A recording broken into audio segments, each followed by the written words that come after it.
Alright, I'm back. So, um, yeah, let's just get into it. Um, I've been doing a lot of stuff, collecting a lot of stuff. Actually, we can, yeah, so got a bit more treasures, basically at 50%. But,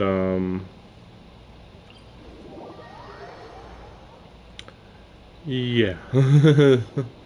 Time is weird for me right now. Well, this might be the last time that this background gets shown. Because apparently this wall is leaking, and I didn't know, and I don't know how long it's been leaking. I mean, I've lived here almost a whole year, so I don't know how this never was an issue before, but it wasn't. But yeah, so I'm going to be looking into changing places. I'm thinking the setup's going to have to be different. I mean, I was forced to be in this setup because the internet's in this corner of the room.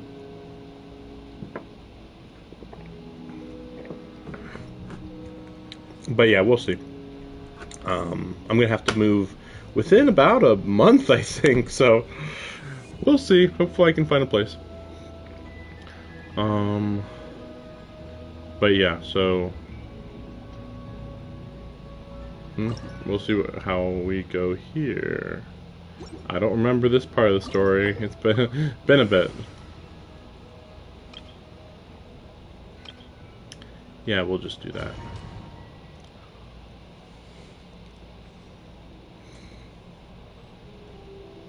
Oh yeah, I did do the other major side quests. It did turn out that that one with the new race, the pony-looking things, that was pretty good, but it was also quite long. So I don't think that you guys would have actually wanted to just sit through that. It was a lot of reading. It got really great, but only near the end. Time to go. So, you know, I'm not trying to be completely comprehensive on this channel.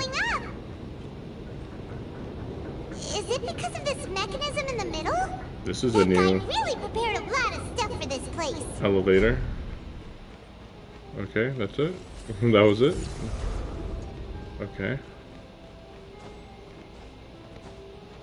Oh yeah. Paimon thinks we need to go up, but Paimon doesn't see a way. So that one story was about this, that head right here, see? The skull?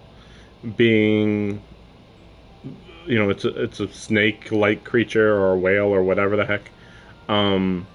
It turned out that it's kind of still alive. And it's helping the creatures it created. We'll find a hidden mechanism that'll show us the way up. Which was that new race. Got figures in the water. Of course. Oop, crap. But yeah, as usual, I'm starting late. But I mean, well, anyway. If this ends up being a 4-hour stream, I'll just deal with it. Because I definitely want to finish it up today.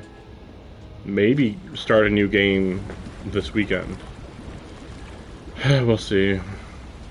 I think I'm going to be outside of my room for the next month. I think, too. To make things more complicated.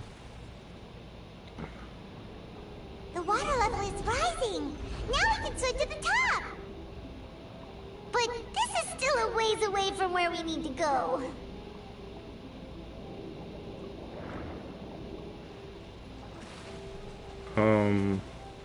But yeah, so that's another thing. I won't be able to stream really. Right here, right now. Because I'll be out of town. It's a good hotel that I'm at. I said it last stream, I think. Shouldn't let your guard down. Or maybe it was 2 streams ago. But yeah, like, it's a good hotel, but it's like impossible to stream. Emerge. I don't know what's going on. I mean, I could try. I wouldn't mind trying again. So I have no idea what... I mean, I never had any internet issues with anything I was doing there.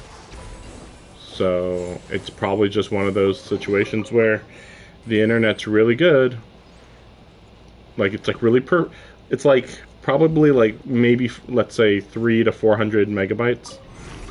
But then like to stream you need 500 or something like that. That's how it feels like at least.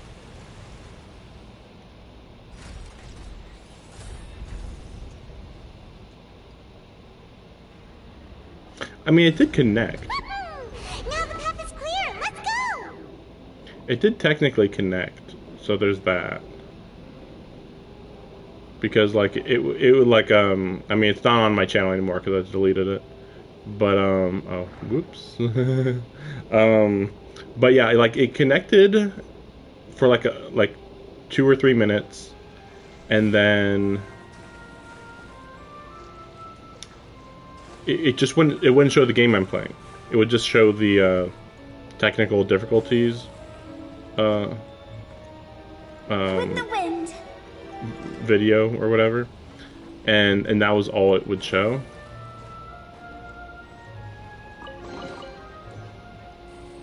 So I guess the bigger question is how would the connection even be, even if I did connect, like, you know, would the connection be good enough, basically.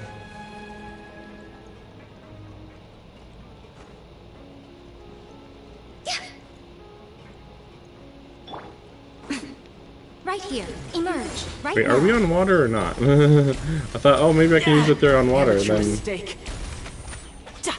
Okay, yeah, we're not on water. Let's try. This is getting... Oh, he almost died, jeez. I was trying to change, and then he lost like half his health suddenly. Go as one. Right here. Emerge. As usual, gotta go to Hu Tao.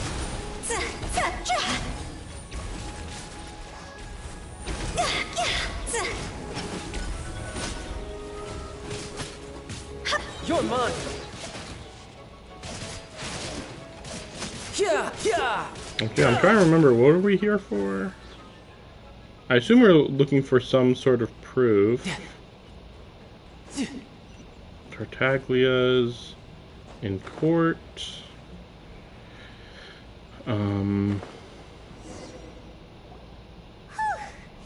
After all that, we finally made it to the innermost sanctum. Though, as expected, the mastermind isn't here. That's right. Then let's hurry up and find some evidence so we can get back to the Opera House and help Navia. Oh right, Navia's relative, I believe. What's all this? Was Pink the accessories, a hair tie, a necklace, the guilty party. even a makeup box. Oh, Paimon sees it too, but why are all these, huh? You mean the girls from the serial disappearances? They were brought here? I wonder why she's so scared. She actually looks genuinely scared. It's like, I don't know why, because it's like, isn't this why we were here? And they were turned into water. Well, we don't know that for sure. And all the boxes of things. These names. That means...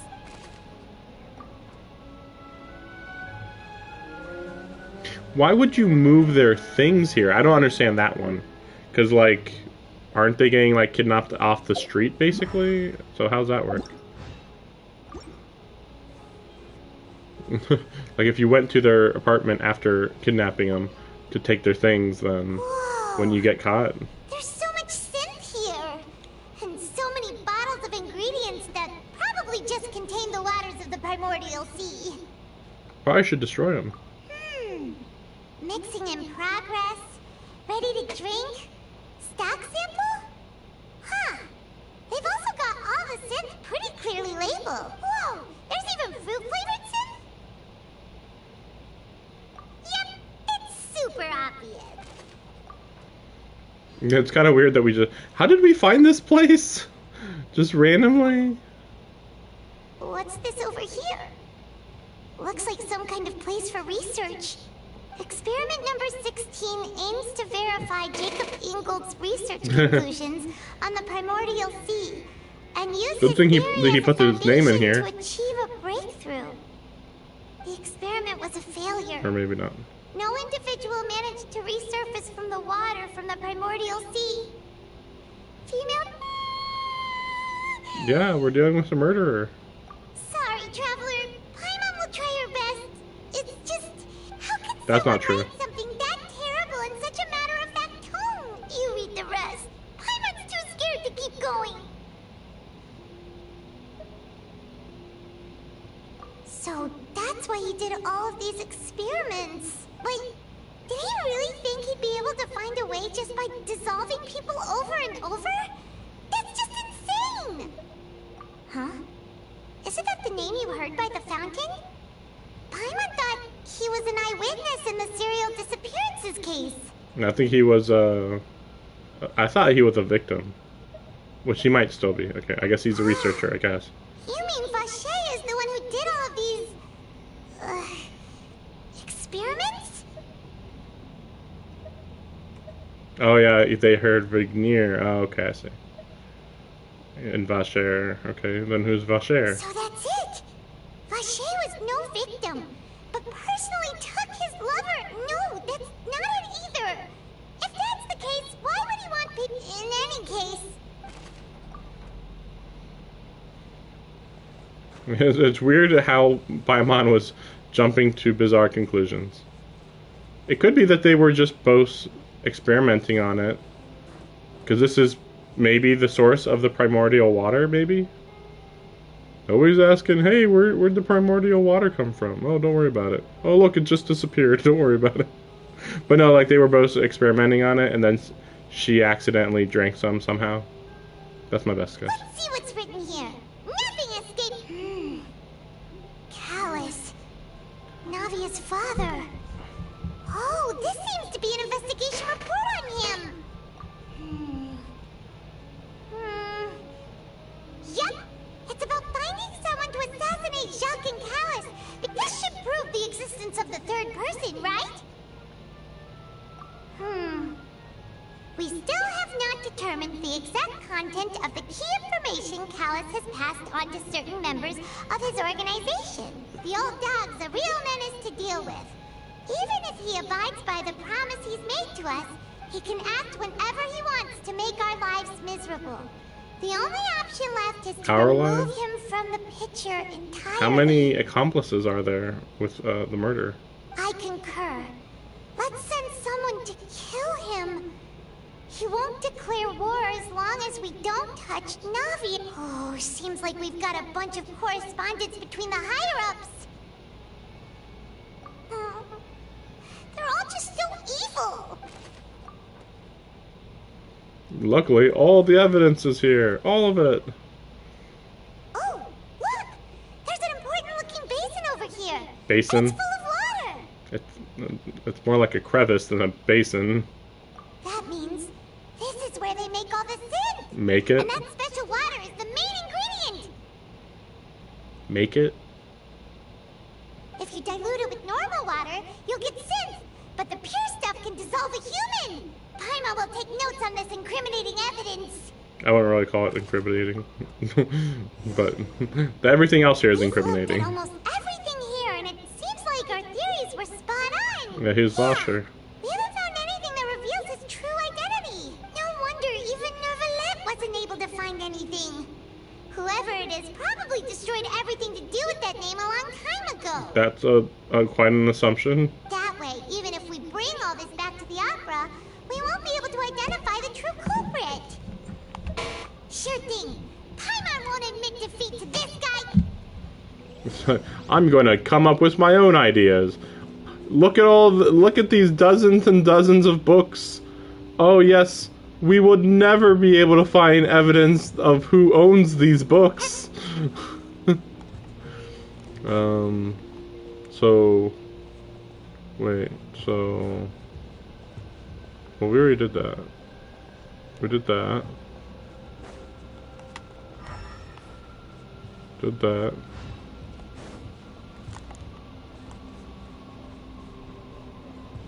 A bookshelf, maybe?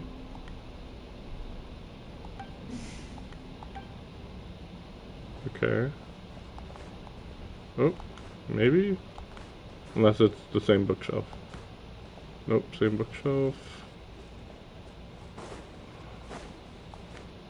Oh, nope, okay.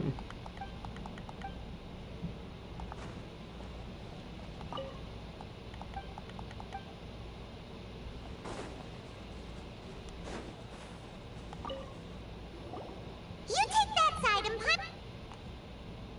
We'll find something in the belongings of the victims. Nothing at all.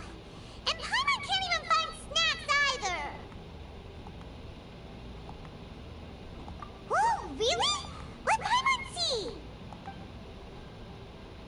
Vinier. Isn't that Vache's lover's name? Then you found her diary. Let's see. Aw.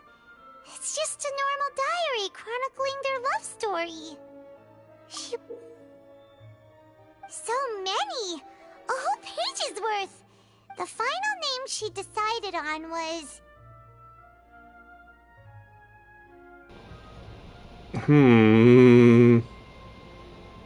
Nouvelle, maybe?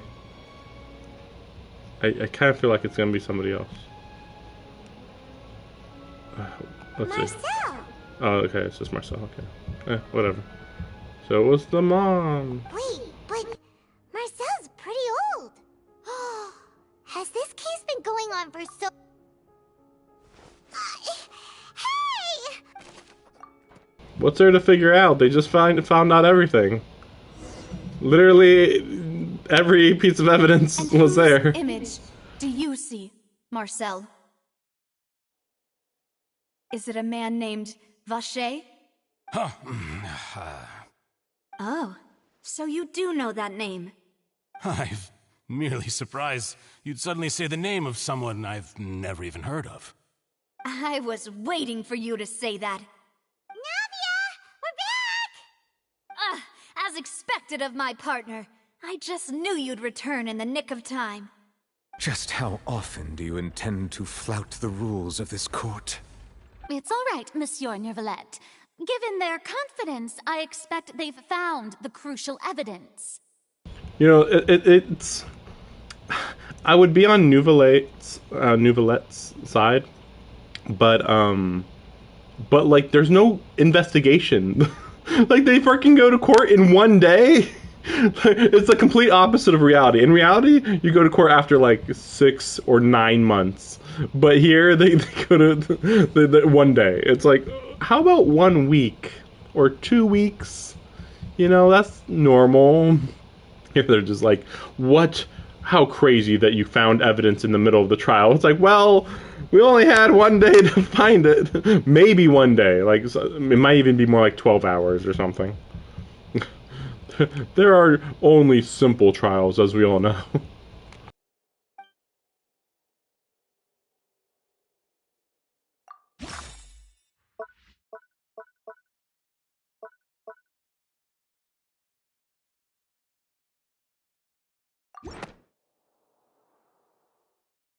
But the truth of it, Marcel, is that you've always been Vache. Huh? We've investigated your lair and we already know everything! After your lover, Vinier, was dissolved, you kept abducting young women to experiment on the hopes of bringing her back to you! You even created Marcel as a new identity and destroyed all records of your past as Vache! Wait, why couldn't you just say that his father was Vache and that his mother was... Wait, how are we jumping to this conclusion? Okay. I mean, yeah, sure, it's possible. It's just kind of weird that... Okay, here's a big question. Why would he change his name? What possible reason is there for him to change his name? I can't think of a single one. So I would much rather be on the side of believing that his father was Vache, his mother was, what was it, Vinier or something, and that he actually is Marcel. So that's it. Even the villains in opera performances rarely go that far. And with that, Marcel's motive has now been established.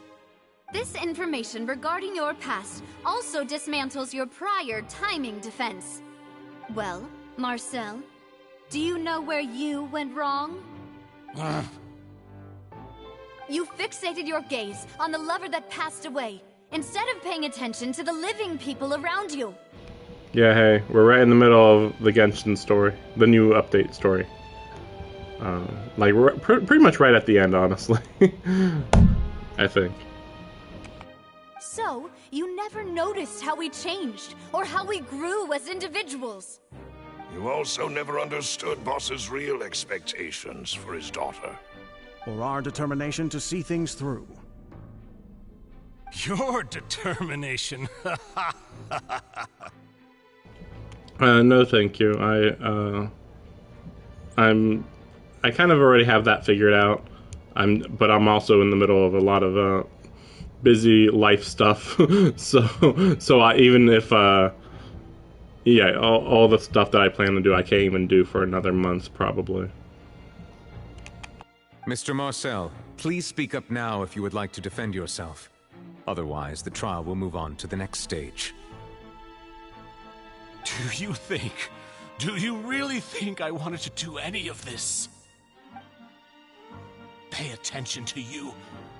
What for? Have you ever paid attention to me? Ever empathized with my pain? Ever known how it feels to watch the love of your life dissolve right in front of your eyes? No one helped me. No one even believed me. All those decades ago, even the officers from the Maison Gardiennage were laughing at me. They said there's no way a human being can turn into water. So I must have gone mad from grief.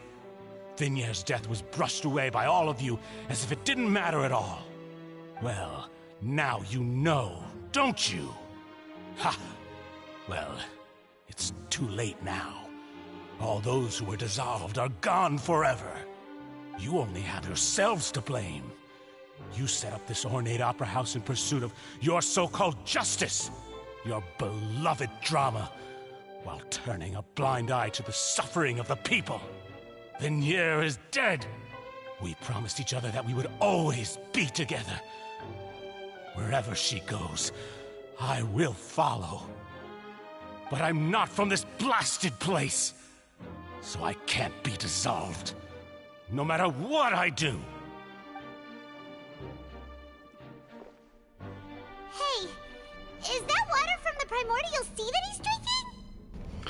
I wonder, like, if you put blood from somebody from the nation, from this nation, and then you drank the water, would that work?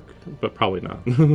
I don't know. I don't know how it's only people from this nation. I can't dissolve!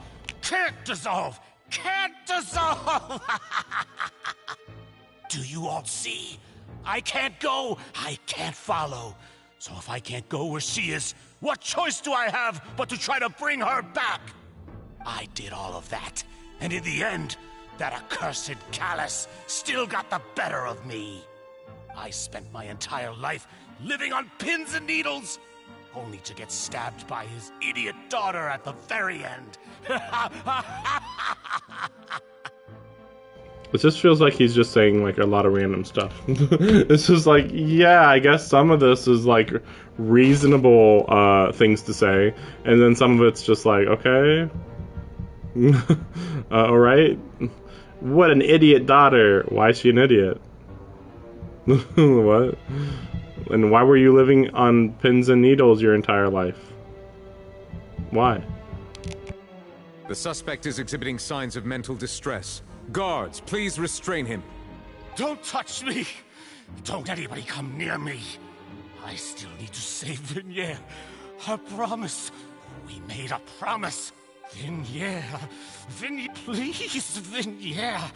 Don't think badly of me. At this point, the verdict of this trial is clear. With Mr. Marcel's conviction, the charges against Mr. Tartaglia no longer have any basis. Well, the bigger question is, who accused Tartaglia? That's a big question. A really big question. Like, what? Fine by me. I was in a bad mood, but after a show like that, I'm actually feeling pretty good. Traveler, please submit all the evidence you have collected to the guards, so that I might review and summarize the truth behind the serial disappearances case. The man now known as Marcel was originally named Vacher, and worked as an adventurer with his partner and lover Vignere. It's just so funny that he's like, just wait, I gotta read all this shit and then I'll figure it out. Give me like an hour maybe. Everybody just wait in here for an hour. Like, what? Your guys, if nothing else, the way they do court cases here are just like really annoying how much you have to wait around, or sometimes they just rush through it way too much. Yeah, an adventure. Okay. During an underwater expedition, Vignere accidentally came into contact with water from the primordial sea and was dissolved in front of Vacher as a result. Vacher learned of the primordial water's existence through the work of others and began to kidnap young women for research, with the goal of discovering a method to restore Vignere back to life. To cover his tracks, he invented the new alias of Marcel and began to operate a business in Poisson. What do they mean to cover his tracks? Why did he need to cover his tracks? Literally, what purpose was there to cover his tracks? The only person who knew his name was Vacher was the dissolved woman. The only reason why our main character knew the name the name Vacher is because they talked to a dissolved woman. That's a pretty big reason. Like, it's pretty crazy. So yeah. What's the whole thing with? I'm sure they're just gonna be like, oh, he was just overly cautious for no reason.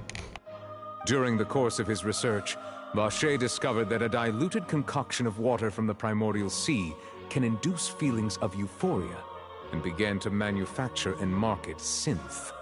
However, as he accumulated wealth to fund his continued research and expanded the scope, he came into conflict with Spina di Rosula. After exchanging blows with Spina di Rosula for many years, Vacher decided to assassinate their president, Callus, at a banquet. Wait, that doesn't make sense either. Why would they come into conflict with... I guess it's because, like, well, you're creating this drug that makes people happy. I mean, I don't know what the negative effects of synth is. So it's like, how dare you make money on something that people want and has no negative effects on them. So it's like, huh? We exchanged blows? Like, I don't get it. Although the assassination did not go as Vacher expected, he was able to turn Callus into the murder suspect by dissolving the assassin he sent to the scene. And just recently, Vacher attempted to frame Lyney as the culprit of the serial disappearances case, using a similar method. However, his attempt to frame Lyney failed, and the power of water from the primordial sea became public knowledge. This case also exposed enough of Vacher's machinations that he was eventually successfully charged in court. Thus concludes the enigmatic history of the serial disappearances case, with the truth revealed to all.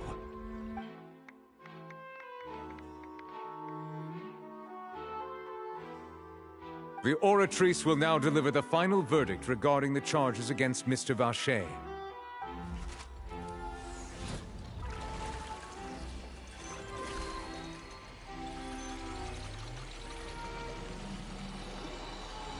I think maybe it won't charge him as being guilty. According to the judgment of the Oratrice Mécanique d'Analyse Cardinale, because, like, Mr. it's Vacher affected by dissolved people. guilty. Oh no, okay. Alright, no, okay. Guards! Take Vacher away. I was expecting like a twist. Good. It's what he deserves. With that, the serial disappearances case... Didn't Vacher have accomplices, though? So how about that? Witnessed history. Who would have thought the true culprit would be such a polite and well-spoken guy? Yippee! We helped Navia bring the bad guy to justice! He's hurt so many innocent people, and now he's finally getting what he deserves. Huh? Are you okay?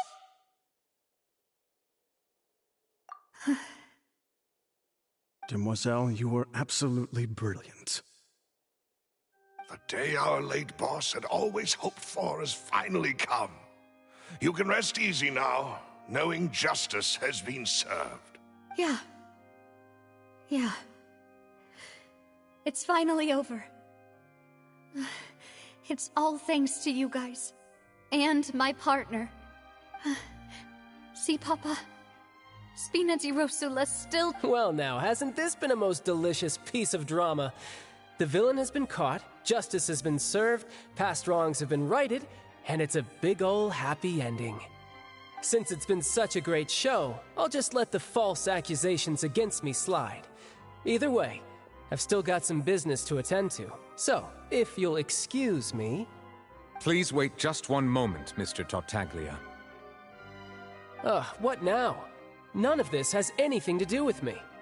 According to court protocol, since this trial was initiated due to a charge against you, a verdict must also be made regarding the initial charge before the trial can conclude. Oh, come on. Is this really necessary? Haven't you already caught the real criminal? Isn't it time for side characters like me to exit stage left? To be fair, theoretically, he could be one of the accomplices. I mean, probably wouldn't be him. At most, it'd probably be his organization, but still.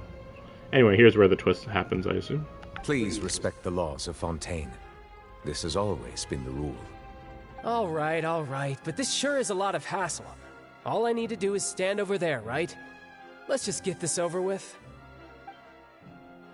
Through evidence presented in the public trial that was just held, it has been established that Mr. Tartaglia has no direct connection to the serial disappearances case. The guilty party has been identified, and thus it is logical to suppose Mr. Tartaglia is innocent of the charges. We now turn to the Oratrice Mécanique d'Analyse Cardinale to render the final verdict on the charges.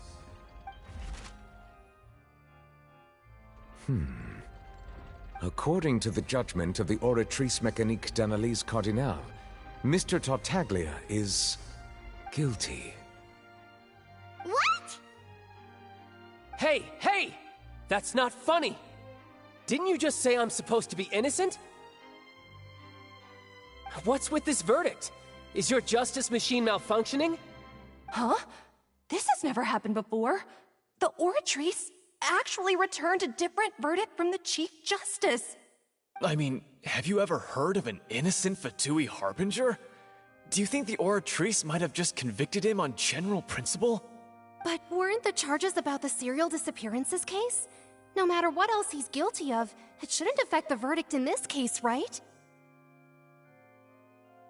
The judgment of the Oratrice Mécanique d'Analyse Cardinale is, by law, the final verdict of the court. We must accept the guilty verdict. Guards, please take the suspect into custody per court protocol.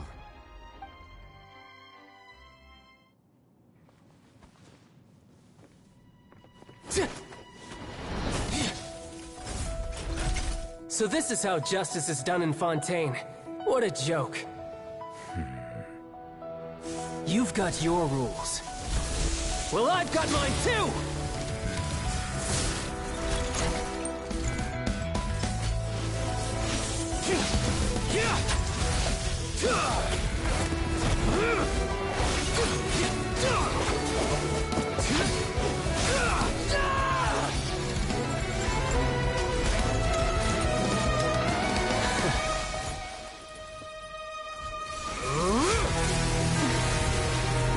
What? Shouldn't he try to escape instead of fight? Like, this is all cool and everything, but what's your plan? You're in the middle of the entire, you know... Oh, here we go.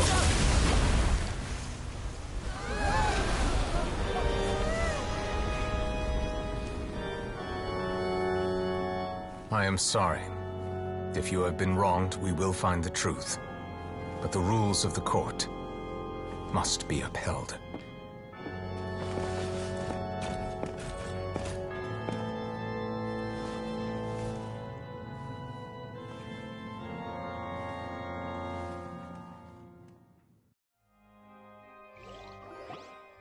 Hey, Monsieur Neuvillette, what's going on? Shouldn't they have been cleared already? Apologies. This is also the first time I've encountered such a situation.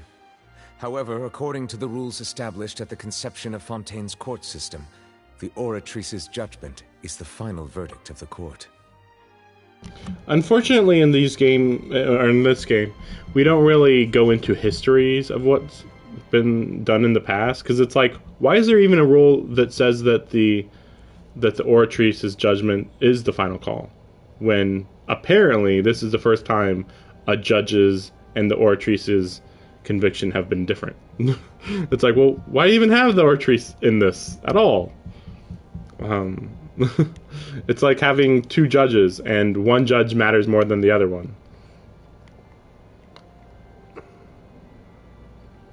Just trying to think, because there was another no one ever questioned the fact that there was another person in the Oratrice's inner workings in the previous case. But we'll see. Yeah, unsurprising though that Childe got taken out from basically a surprise attack from behind. So it's like, yeah, I'm fine with that. Especially since this guy kind of feels like a secret badass, or well, not even that secret to be fair. But yeah, like I would normally say, oh, I want him to go all out, but it's like, he was in a courtroom in the middle of this nation. Like, how was he ever gonna escape? Like, I'll just destroy literally a whole army of mecha. It's like, I don't know if he's capable of doing that much. Never mind that the main character might have been like, you know what? Maybe I'm gonna get in on this and stop him. All I do is follow court procedure. As for why the Oratrice arrived at the conclusion it did, you should probably ask someone more knowledgeable than me. Why are you looking at me? I had nothing to do with it! I don't know what happened there either. Hey, stop staring at me! What does Lady Furina mean by that? She says she has no idea either, but that's impossible. Didn't she create the Oratrice herself? I doubt that one. Yeah, so are the verdicts reliable or not? Can results like this really be called justice?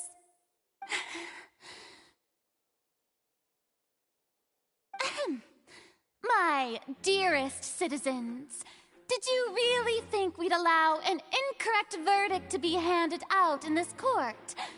Did you really believe that the judgment could be mistaken or be the result of some sort of random mishap? Don't tell me you thought even I had been blindsided by the Oratrice's result. But the way she looked just now, it was pretty obvious she had no idea what was going on. However, given the state of things, I shall give you an explanation. Everything that just took place, including my supposed shock and bafflement, was a part of an elaborate performance, with every action meant to stir up drama and excitement. And, of course, for every performance there is a script. Everything has unfolded exactly as I expected from the very beginning. As the embodiment of the very concept of justice, the Oratrice shall never render an arbitrary judgment! If you thought Childe had nothing to do with the serial disappearances case, it is only because you've been blinded by the superficial appearance of innocence. Everything he's done, not to mention the danger he poses, are beyond ordinary comprehension and completely unforgivable! All shall be revealed in time. You will come to understand my noble intentions, as well as the absolute correctness of the Oratrice's verdict.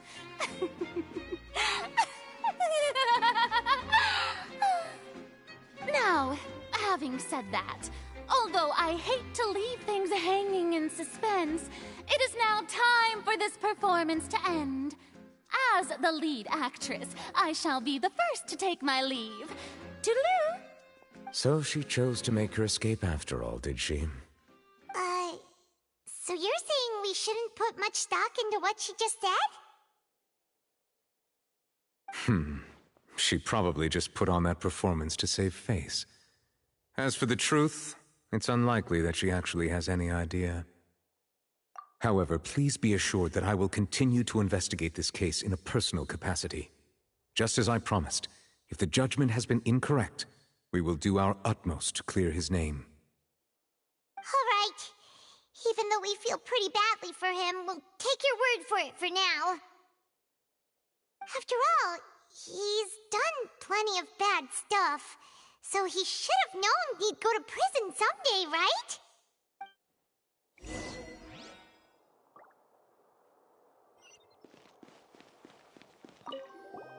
Oh, Monsieur Neuvillette! That power you showed when you took him down. Who are you really?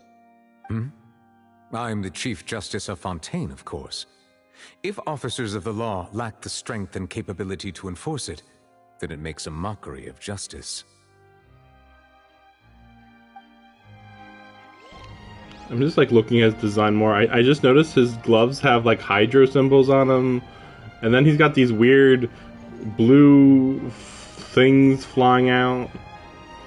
I actually did hear randomly that some people think that he's the Hydro Dragon, which kind of makes sense because of the eyes. Like, yeah, those are lizard eyes. Yeah, okay. But that would also make me wonder, well, how old is he? You know, like he can't be doing this for 50 plus years unless he can like change appearances, I suppose. But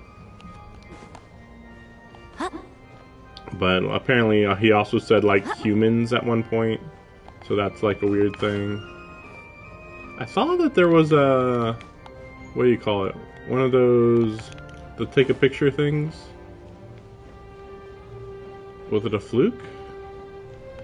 It was right underneath her when she was talking, which I thought was odd. It should be really obvious too. Yeah, huh. Unless it's like above here? I don't think so though. But yeah, maybe it's on like, maybe she's on the 3rd floor and that was on the 2nd floor? We'll see.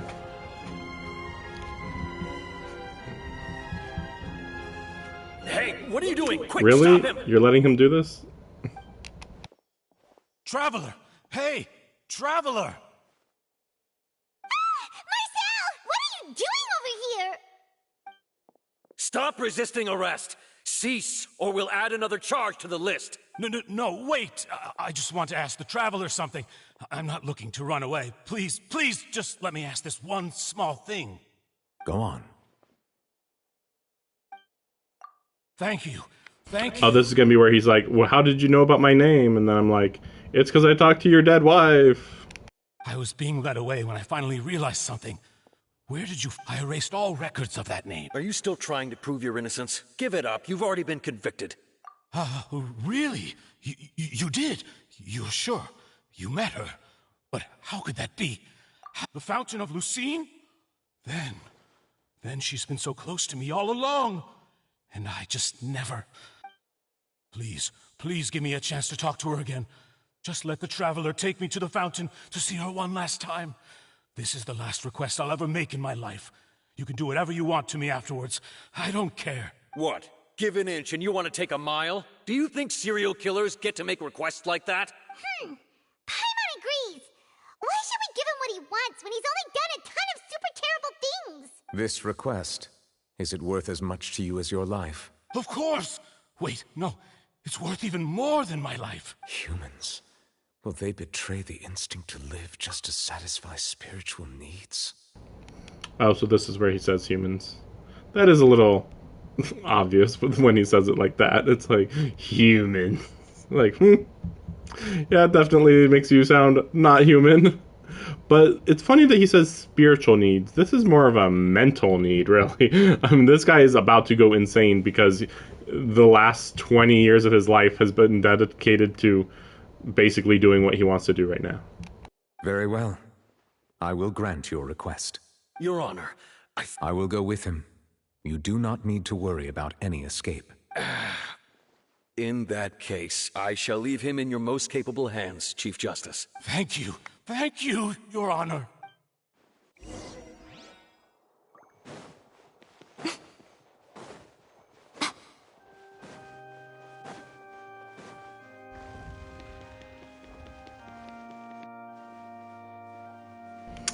Okay, so there is a second floor and then a third floor above this. Yeah, I thought that was like really weird. It's like, huh, I should have seen that before. Okay. I'm surprised that there's no treasure chests in here. Like, it's such a big room and it's really good, but then, like, there's nothing to explore in it. It's just like, whatever, it's just a room, let's go. Okay. But yeah, of course I'm already getting spoiled for what happens in the game, because, oh man, you haven't beat the game in less than a week? Oh, or beat the new story content in less than a week? Well, prepare to get spoiled. Actually, has it been more than a week? I think it's been more than a week, hasn't it? Yeah. Yeah. It's been... Wait, what day is it today? Is it Friday? I think it's Friday. Almost Friday. So yeah, it was last Tuesday. Taking too long. But to be fair, I've made good progress elsewhere. I mean, I think I've... Well, no, there's still a few other small side quests that I've passed by, that I've ignored. But I did, oh yeah, that's right, this just started today. Not that it matters, I mean, yeah, I won't do this for another, like, 5 days. I don't like doing this partially and all that. But yeah, that just started. Nothing special, it's just some toy feud, basically. People making toys, we're just doing stuff. Anyway. Oh yeah, we're gonna do this today. Yeah, that's all. Here's the tearful farewell to his wife, or... Is this the place? Yeah, I guess it's his wife, yeah. You said she's here, but what do I need to do to see her? Yeah, and even Paimon could hear her after drinking that thing. Didn't you just drink a lot of it on the stage as well? Vache. Ah! Yes, that's it. So you heard it too. Vignere, it's me! It's me, Vache. Vache? Vache. I'm here! I'm here! Where are you, Vignere? I'm coming for you. I'm finally here for you. Hey, wait! Be careful! Hey, wait! Vignere, is that you? It's me, Vache! Vignere! Did he just get teleported to a different dimension? I thought, oh, he's just gonna kind of go in the water and be like, ah, you're in me, oh man, everywhere. But no, like apparently he's going to a dimension. Vache, why did you come? Didn't I say? You don't need to look for me. You look a lot older than I remember. How long has it been? It's been more than 20 years. I've suffered for over 20 years since the day you left. All this time, only the thought of bringing you back has kept me alive. I must be dreaming. Who would have thought I'd get the chance to tell you all of my feelings like this? Vignere, you are my everything. I really don't know how I could live without you. But Vache, if you ask me, this world would be better off without you. What are you saying? If not for you, I would have finished my law degree and probably become a top-tier attorney one day. If not for you, I would have continued to pursue my love of the arts, and my works would have been displayed in the Palais Mermonia itself. If not for you, I would at least have been able to take care of my mother. And she would not have grown old and died alone, with nothing but the tears on her cheeks.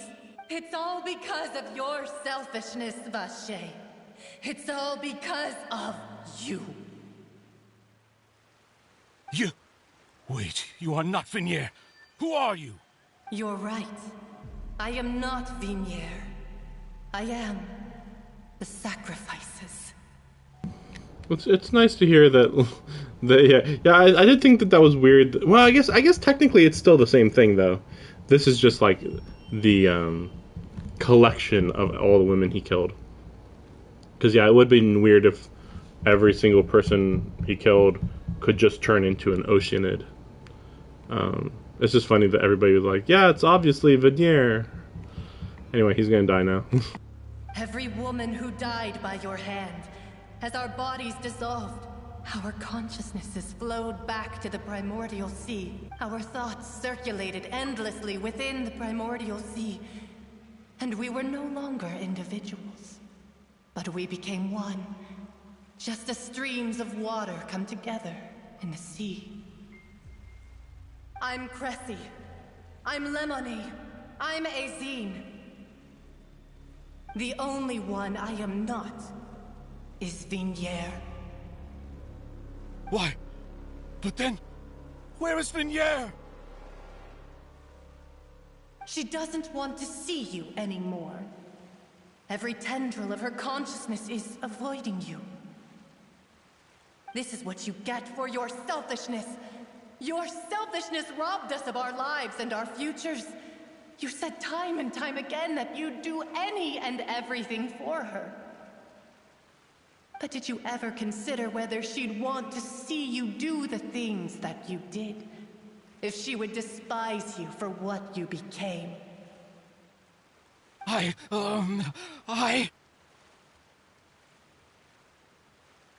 You are a liar, a heartless murderer, and a cowardly narcissist.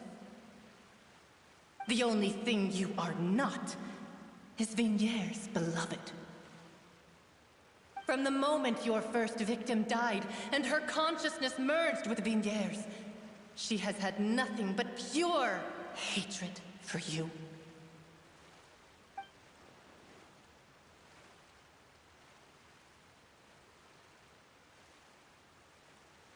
No! Vinier! She can't hate me. Let me see her. Please, have mercy. I was just thinking, wait, how did they know what his name was? Oh, right, I guess if the first person merged with Vinier, then Vinier probably inadvertently, maybe, or advertently, told that victim what his name was.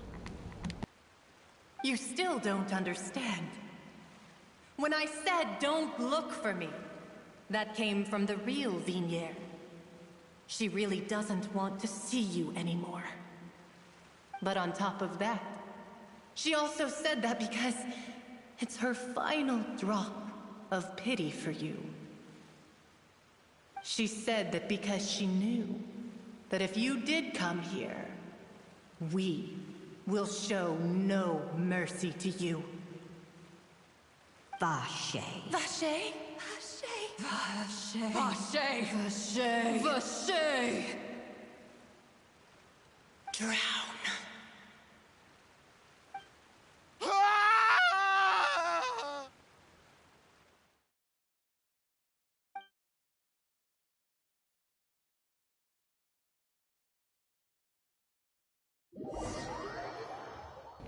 I mean, they actually helped him there. He was going to be in jail for a very long time otherwise. I think they even said that they don't execute people.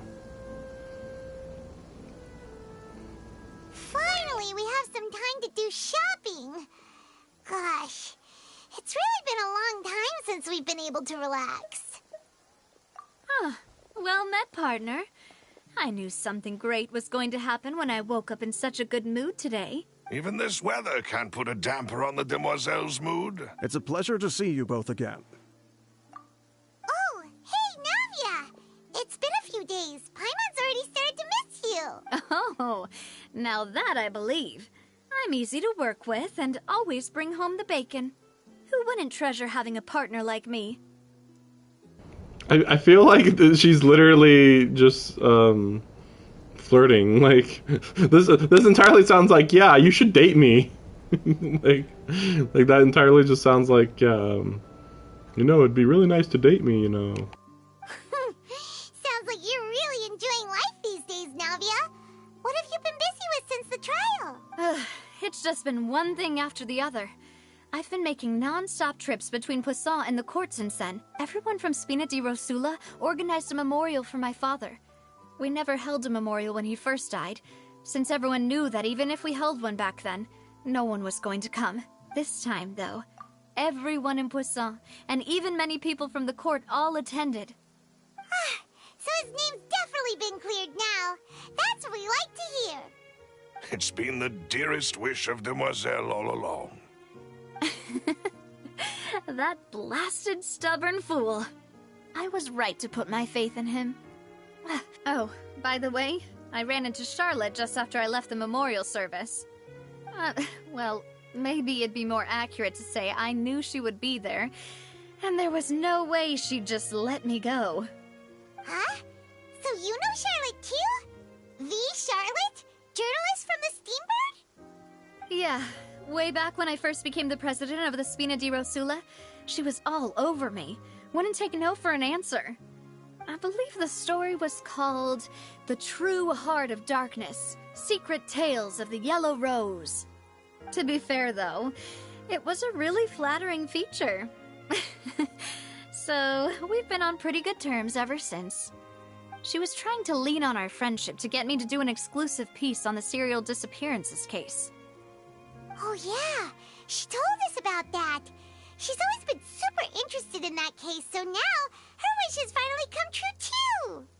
Anyway, I told her to make sure that when she writes about you guys entering the opera house with the critical evidence, that you both sound really cool.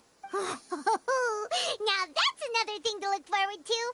We trust Charlotte's skills with a pen for sure. Oh, and in other news, I also took Clorinde out for a meal. Oh, are you two on better terms now? While you were investigating Vaché's headquarters, Clorinde gave testimony on my father's behalf. It was thanks to her that we were able to turn the tide. I wanted to thank her. I mean, there's also no point in being awkward all the time, so we took the chance to reconcile with each other. Oh, that's great. Paimon also thought Clorinde wasn't actually a bad person. It's always good to have more friends. Anyway, now that the case has finally been solved, perhaps it will slowly begin to fade from the public consciousness. Oh, actually, there's still one last thing I need to do. What is it? I should pay a visit to my father's grave and tell him the truth of what happened, as well as how it all ended. And on top of that, just how much people still look up to him, to this day. That includes me, too. Miss Navia. Indeed. We want to go too! We also think Callus is a really admirable person. Sure thing. I'd like you two to share the moment with me. After all, without you, there might not have been such a positive ending. And in that case, everyone, let's be off. Considering the recent weather, we'll be lucky if we can reach Poisson before dark. Yeah, you're right. It's been raining non-stop for a few days now. Suspicious. Yeah, it's been raining non-stop. Completely constantly. This is where my father's grave is. To be perfectly honest, even I haven't been back here for a long time. Huh? There's someone there already. Hmm? Isn't that Neuvillette? Why would the Chief Justice be here? Huh? Navia? I find it really interesting that we get way more information about Neuvillette's emotions and life and stuff instead of the Hydro Archon. But I also have a bit of an issue that Neuvillette is basically just almost an entirely identical person to the Geo Archon. I forget his name. They're a little too similar. I mean, at least this guy's a little more emotive. The other guy, the Geo Archon, he's kind of... He's the type of guy that would say, I'm very sad right now. I'm very happy right now. Like the exact same way. It's like, okay, I believe you. I'm just saying, like, you're really not showing it on your face at all.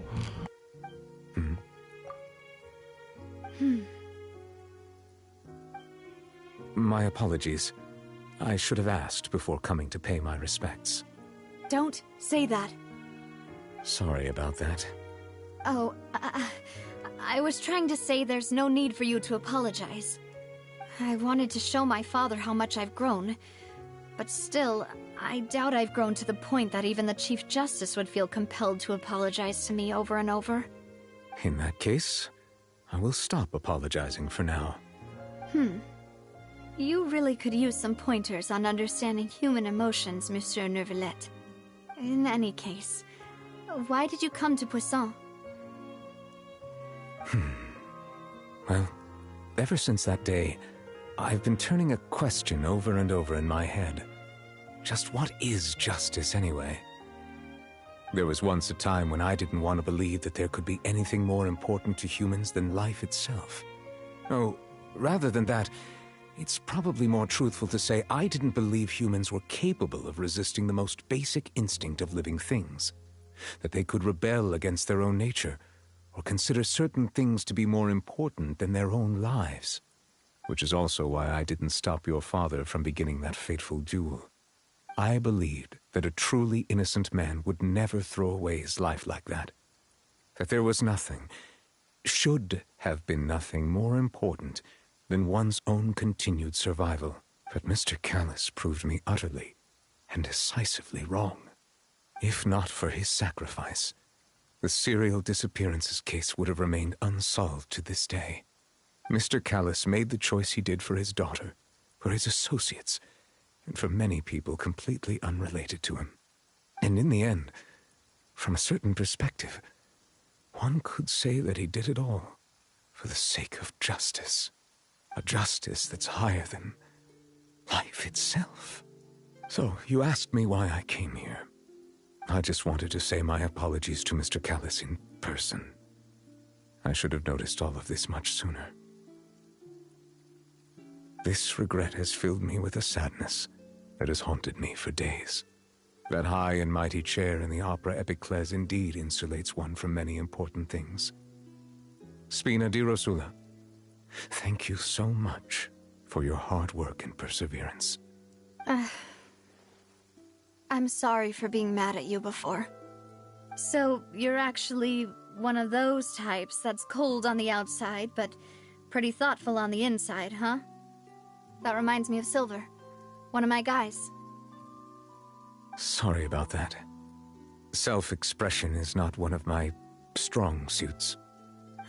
Didn't I just say you don't need to apologize? So Navia and Neuvillette seem to have made their peace as well. Let's not disturb them for now. We can wait till after they're done.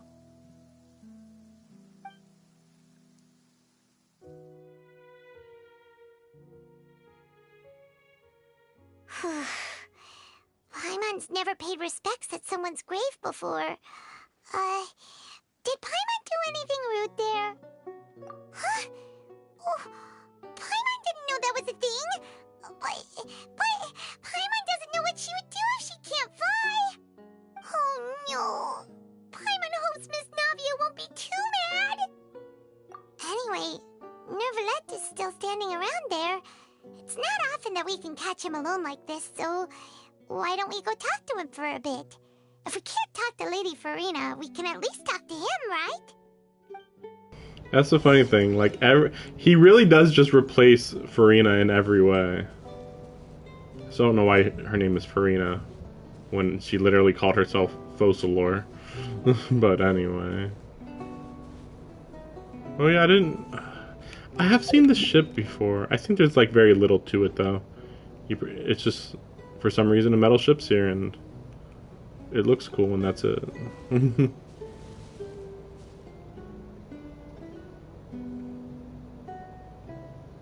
I can't believe there's just a giant creature body right there, and there's the city. It just seems weird.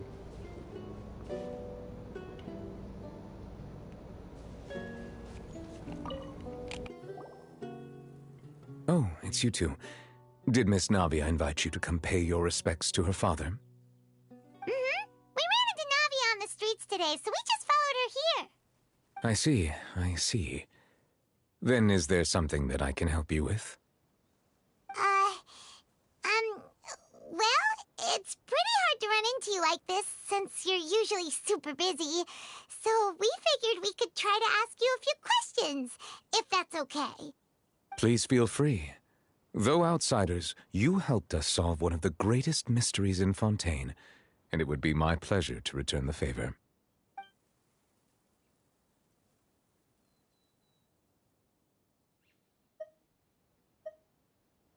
My apologies. My investigation has still not reached its conclusion. However, I still believe the judgment of the Oratrice was not rendered arbitrarily. Huh?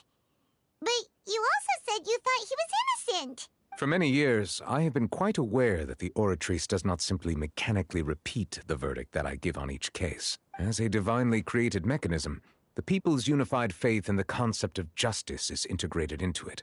Not only can it produce the incredible power of indemnitium, but it likely also possesses other traits, such as self-awareness. Which is all to say, I have been prepared for a situation like this for a long time. Huh. So when Lenny told us that he heard a human voice from the room where the Oratrice's core is stored... I was not aware such a thing had occurred. Perhaps that could serve to prove my conjecture. I will add that to the list of items to investigate. In any case, I am inclined to believe that the Oratrice does have a methodology all its own. We just do not have enough information. Based on Furina's reaction, I doubt even she had any idea what was going on. She managed to bluff her way through it, though, with her time-tested twin tricks of bravado and drama. While we do intend to get to the bottom of this, for now, we regret to say that the Fatui Harbinger will just have to bide his time in the fortress of Meripede. If we did incorrectly convict him of crimes he did not commit, we will most certainly compensate him to the fullest extent allowed by the law. If you ask Paimon, the only compensation he'll want is a no-holds-barred fight with you. Is there anything else you'd like to ask me about? I hope we see the prison in the next update, because I don't know where this prison is. It must be directly underneath the city, right? Because, like, I don't see any other location it could be, unless it's, like, in the mountain, maybe. Maybe. Yeah, primordial seawater. So, at court, the bad guys referred to that special water as water from the primordial sea. Truthfully, that name is already quite accurate. I can only surmise that Vacher and his ilk only learned of its nature and existence after extensive research. There used to be a special sea on the surface of this planet. The nature of its seawater was rather different from that of the sea we know today. Most of Teyvat's life forms were first born in that special sea. You could say it nurtured much of the life on this planet. Huh. So it really was where everything began. It makes sense to call it primordial, then. But today, the primordial sea no longer exists on the planet's surface. What Vacher discovered must have been some kind of special case, or a remnant from a truly ancient age. Huh. So that's how it is. Oh, you really know everything, Monsieur Neuvillette. But if that's the case, then why would people, at least people from Fontaine, dissolve in that kind of water? Indeed. Why would the primordial sea, which was known to engender and nurture life, suddenly reverse itself and devour life instead? To be frank, that also doesn't match my understanding of this world and its laws. There must still be some unknown secrets around the people of this land. Is there anything else you'd like to ask me about? I mean, that kind of reminds me of the tree in Sumeru that stored everybody's consciousness in the world. It's like, well, this primordial sea is kind of doing the exact same thing, sort of. I mean, it's not like people normally go there, though, so yeah, it's definitely a bit weird. Yeah. That's a funny thing. I feel like he would know about the sibling more than the Hydro Archon. Anyway, prophecy. That the sea levels will rise and everyone will be dissolved in water, leaving Furina crying alone on her throne, but the sins of the people will be finally washed away for good. Does that appropriately summarize the version? That's right! It was Lenny that told us back then. Yes, up to the present, I think we reached a point where we have no choice but to confront this prophecy directly. Rumors have it that this prophecy is rooted in the last words the former Hydro Archon left to the world before she passed away. A prophecy? Of the former Hydro Archon? Wow. This is the first time that we've ever heard of it. 2 parts of the prophecy have already proven correct. The rising sea levels and the ability of the people of Fontaine to be dissolved. We should be more vigilant and stay on the watch for further signs. Speaking of the prophecy, Furina has also always taken it quite seriously. Indeed, she has been collecting information and intelligence from across Teyvat for this purpose. If the rumors were true, then perhaps this prophecy is the conundrum left to Furina by her predecessor. But with Furina being the way she is, can we really trust her to solve it? Is there anything else you'd like to ask me about? Maybe Furina has to learn how to undo people being turned into water. That's my best guess. Since she kind of acts like the youngest of all the Archons. You know, people sometimes act as if the Archons are like stupid sometimes. But in my view, I think that they're all in their retirement years. Except, of course, so the first 3, Anemo Archon, Geo Archon, and even the Electro Archon, I would all kind of put into, they're retired. Like, they can still do stuff, but they're basically retired. To be fair, though, Barbatos never did anything. But, we can just say he retired the day he became the Anemo Archon. But then, yeah, like, the Dendro Archon just became active again, so it's a little complicated. Technically, she's a new god, you could kind of say, since she just started her duties. And then the Hydro Archon, I get the feeling that she's only been around for like 100 or 200 years, which is very, very young among gods. Your sibling? Another blonde-haired traveler? I'm sorry, but I've never seen anyone who matches that description. If he ever stepped foot in Fontaine, I'm sure he followed our laws to the letter, and had no reason to appear on the stage of the opera Epicles. Is there anything else you'd like to ask? Very well. It was my honor to provide you with what answers I could. I very much enjoyed conversing with you. It will soon be time for me to leave this blissful tranquility behind, and return to Palais Memornia. You really are super busy, Monsieur Neuvillette. Paimon thought you only came here to pay your respects today because you had the day off. Crime and villainy do not have the day off, and so justice must work around the clock as well. This is merely the nature of a justice's work. All right, you've got a point. Huh? Paimon just noticed that the rain has stopped.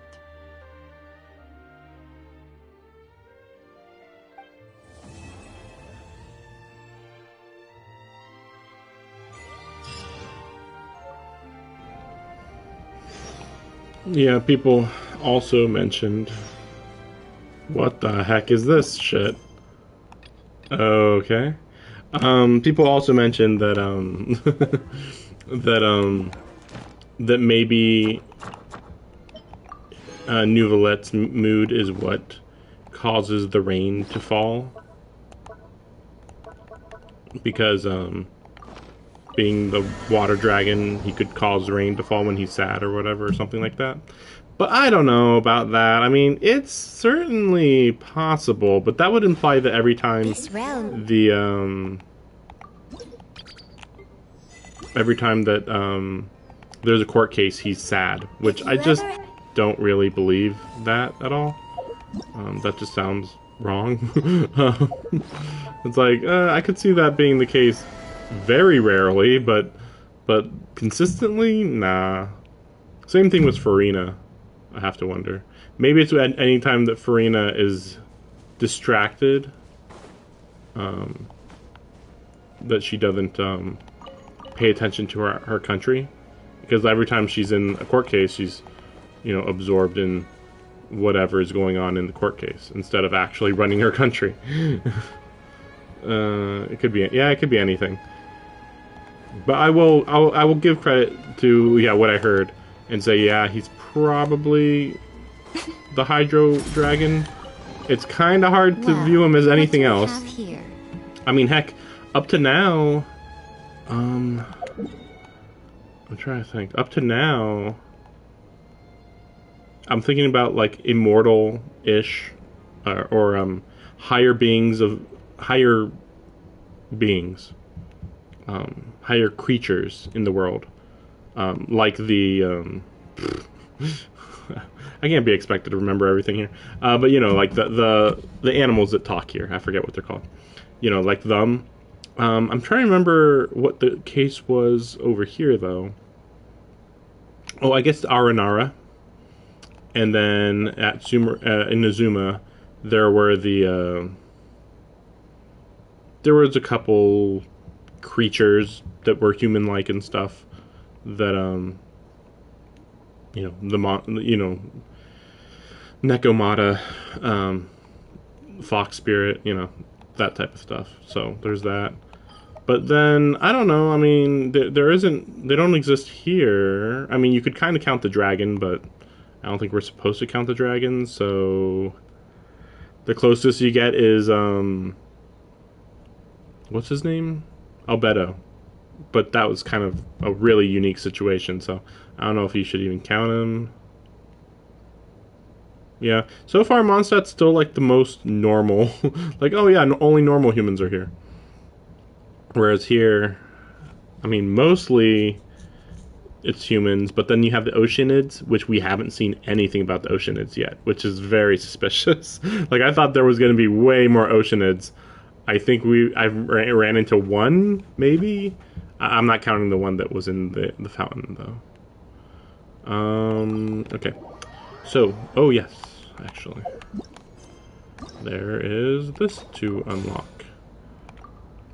I'm gonna go take a very short bathroom break, and I'm gonna try to just blast through these very quickly, hopefully. Oh, yeah, I thought that it was gonna be her that we were talking to. I guess Charlotte. I'm forgetting who Charlotte is, I guess. But yeah, I'll be right back, and then, yeah, again, after today, I'm planning to start a new game after today. I'm always running into her. What's she doing this time? Oh, looks like street interviews. Paimon has a funny feeling that we might be in for an interesting time if we go check it out. Shall we? I'm not guessing. Take a guess. Most humans could have the entirety of their fleeting lives chronicled in but a few short lines. Their stories really make for terribly dull reading.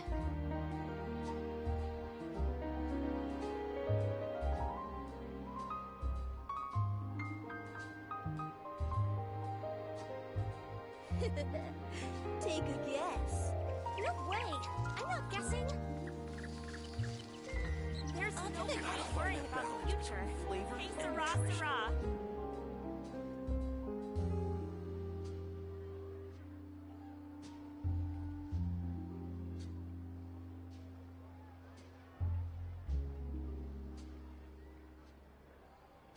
No way! I'm not guessing. Take a guess. I'll take a guess.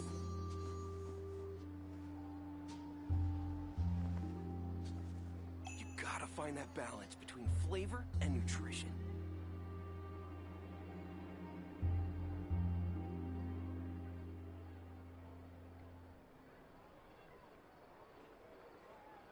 No way!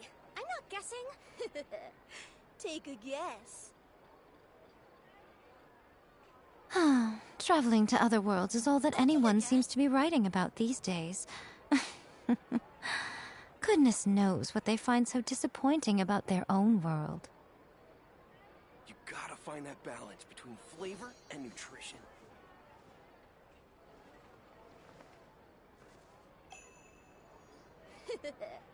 Take a guess. No way! I'm not guessing. I'll take a guess.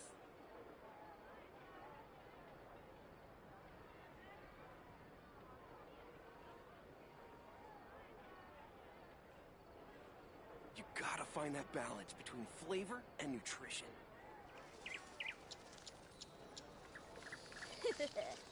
Take a guess.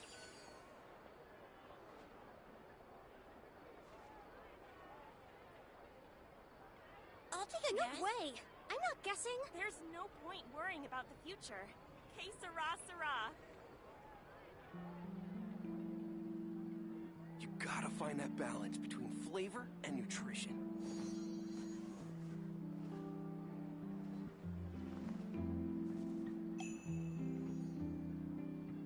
I'll take a guess.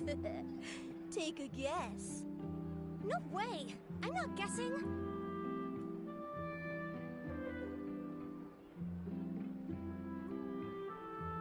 Most humans could have the entirety of their fleeting lives chronicled in but a few short lines. Their stories really make for terribly dull reading. Balance between flavor and nutrition. I'll take a guess. No way! I'm not guessing! Take a guess.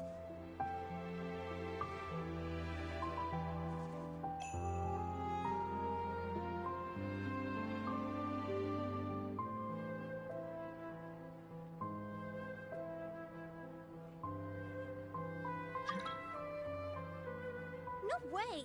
I'm not guessing! You gotta find that balance between flavor and nutrition. I'll take a guess. Take a guess.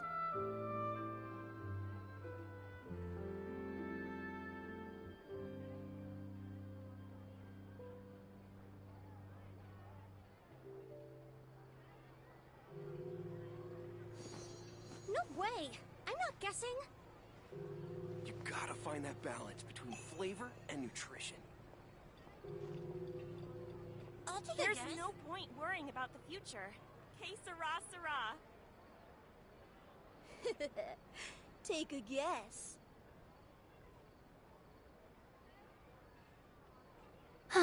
Traveling to other worlds is all that anyone seems to be writing about these days. Goodness knows what they find so disappointing about their own world. You gotta find that balance between flavor and nutrition. I'll take a guess. Take a guess.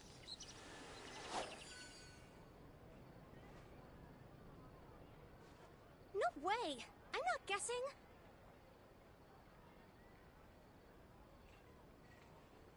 You gotta find that balance between flavor and nutrition. I'll take a guess. Personally, I think the idea of things staying the same forever is quite beautiful. But alas, that is simply not the way the world Take a works. guess.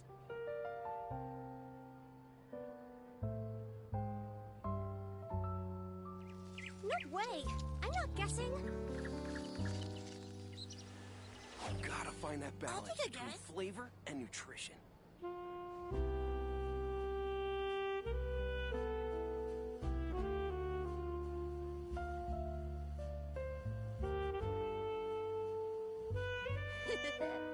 Take a guess.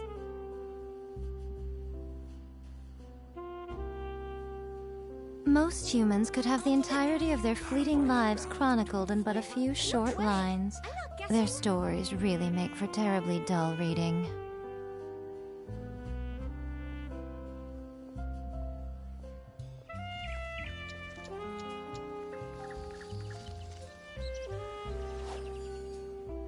There's no point worrying about the future.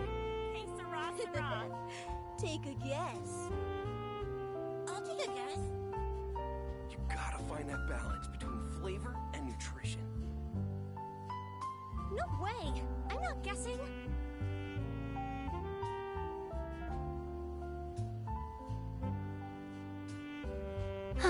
Traveling to other worlds is all that anyone seems to be writing about these days.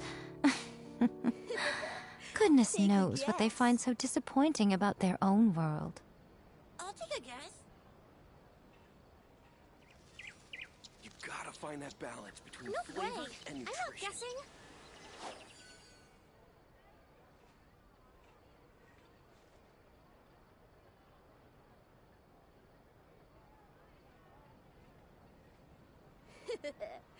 Take a guess. I'll take a guess.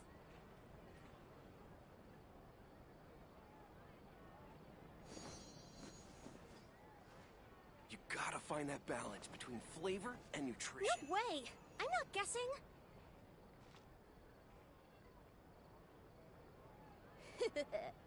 Take a guess. I'll take a guess. Most humans could have the entirety of their fleeting lives chronicled in but a few short lines. Their stories really make for terribly dull reading. You gotta find that balance between flavor and nutrition. There's no point worrying about the future. Hey, Sarah, Sarah. Take a guess.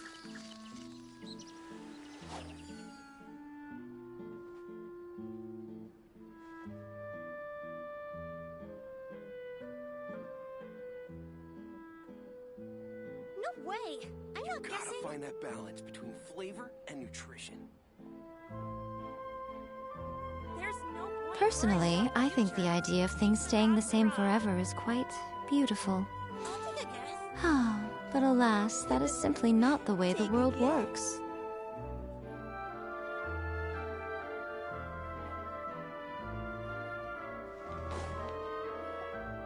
I see.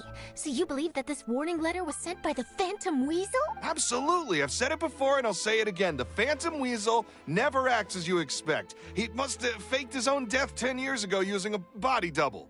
Now that he's back, I'm sure the guards who worked on his case back in the day are in for a headache, but however this turns out in the end, the one thing it won't be is boring. Couldn't agree more. As a journalist, I'm gonna get a lot of mileage out of this one. Thank you, sir, for your time.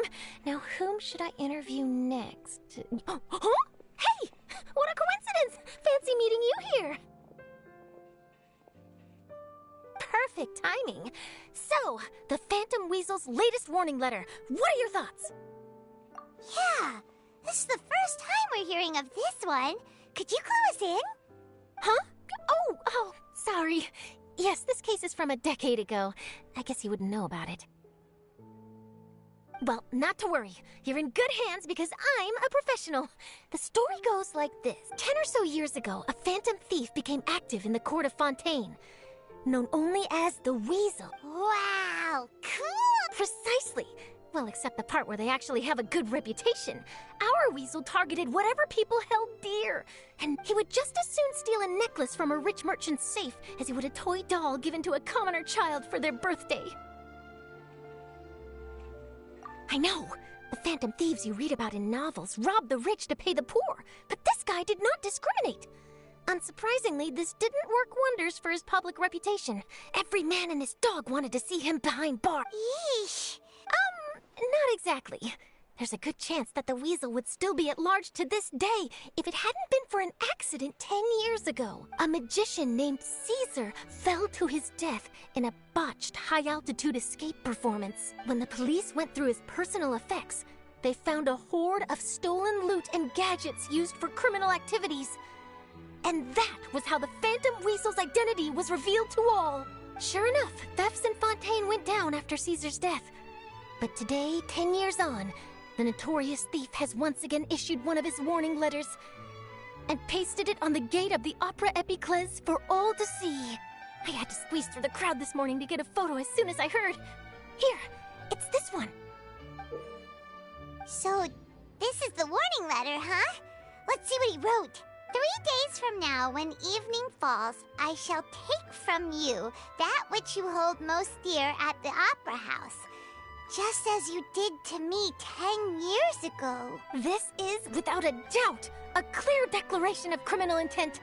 After years of laying low, the Phantom Weasel is back with what once seemed like an open and shut case has been blown wide open again. But why has he reemerged now? And what does he want? Uh-oh. If this thief will steal anything that other people value, does that mean even we might be targeted? Aww.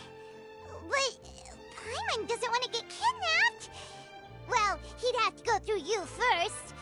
You would stop him, right? Okay, the people have spoken. It's clear that the public are very concerned about the Phantom Weasel's reappearance. Let's see, I've got a photo of the letter, my interview notes. Yep, that should be enough to form the skeleton of my article. It does feel like something is missing, though. Something exclusive. Who should I interview next? I need someone with a more concrete connection to the Weasel. Is that who I think it is? Lyney! Magic, magician, Caesar! The Phantom Weasel! That's it! Let's go interview Lyney! You see, the original Phantom Thief Caesar was a magician too! And what do Phantom Thieves and magicians have in common? They both have an air of mystery about them. Are you serious? Oh, relax! My journalistic instinct tells me that an exclusive news story is beckoning. Let's...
Oh, I think this is only available now because of because I just finished the story, right? Because you need to be able to finish some of these to get to reputation level 2, I think. Oh, okay. I really gotta find... Huh. Oh, right. This is all for all of them. Yeah, I was like, wait, but I have 50% of everything. Like, oh, right, that's why. Just wondering. Of course. The Hydra wings look pretty good. Kind of similar to the other blue wings that we have. Wait, what was this? Oh, right. Oh, right. Wait, where's the Hydroclus locator? Hydroclus? Hydroclus? Oh, okay, it's that one, okay. Yeah, everything's backlogged. Unsurprising. Yeah, okay, I guess just keep this up. I don't think I'll be. I mean, yeah, if I found everything, then yes, I think that would be enough. But I don't know if I'll be able to find the rest. Okay.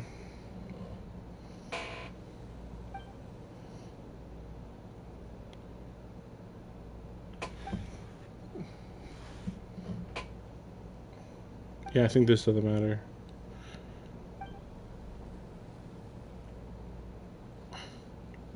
You're hired. No interview? It's fine.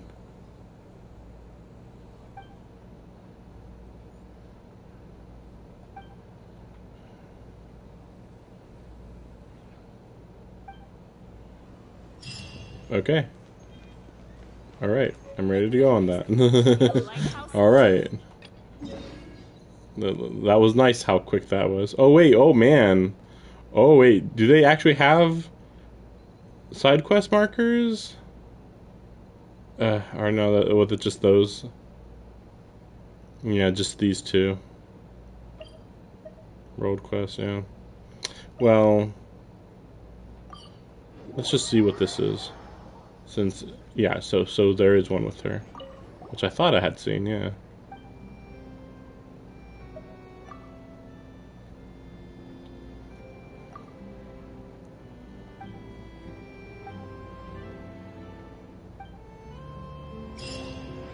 Really? That was it? It was just like, oh, well, you wouldn't come and talk to Catherine before finishing the first 2 story chapters, right? You're wrong, is all I can say to that. Like, what? Even if it took me only 1 day, I still would go to her, like, pretty much immediately. So it's very weird.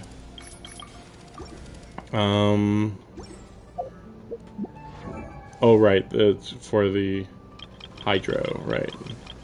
Yeah, that's right, I don't even know how I'm gonna get way more of these. I only got 1 here. Oh, I also heard she's very bad. I heard that the water, her water powers are very bad. Which, I don't know. It's starting to get weird how common that is. But yeah, I'll worry about that, the reputation, you know, from now on my off days or whatever. Wow, Mr. Magician! How did you know which card I picked? Oh, it's simple. Come closer and I'll let you in on my secret. Magicians have a special skill called telepathy, which means we can read other people's minds. Really? Then, what am I thinking now? Well, first you need to relax, because I can see that you're clenching your fist in your mind, as if to say, no, I mustn't let him guess it. Aww. And now you're getting a little flustered. You're trying to find a way to empty your mind, to think of nothing at all. But the more you try to hide a secret, the easier it'll come out. You snuck out from home today, didn't you? You told your family a little lie so you could come out and play. Now, that's not a good habit. You can tell? Oh boy, you really can read my mind. Of course. Oh, and that's the end of my performance. You should really be heading home. All right, got it. Bye, Mr. Magician.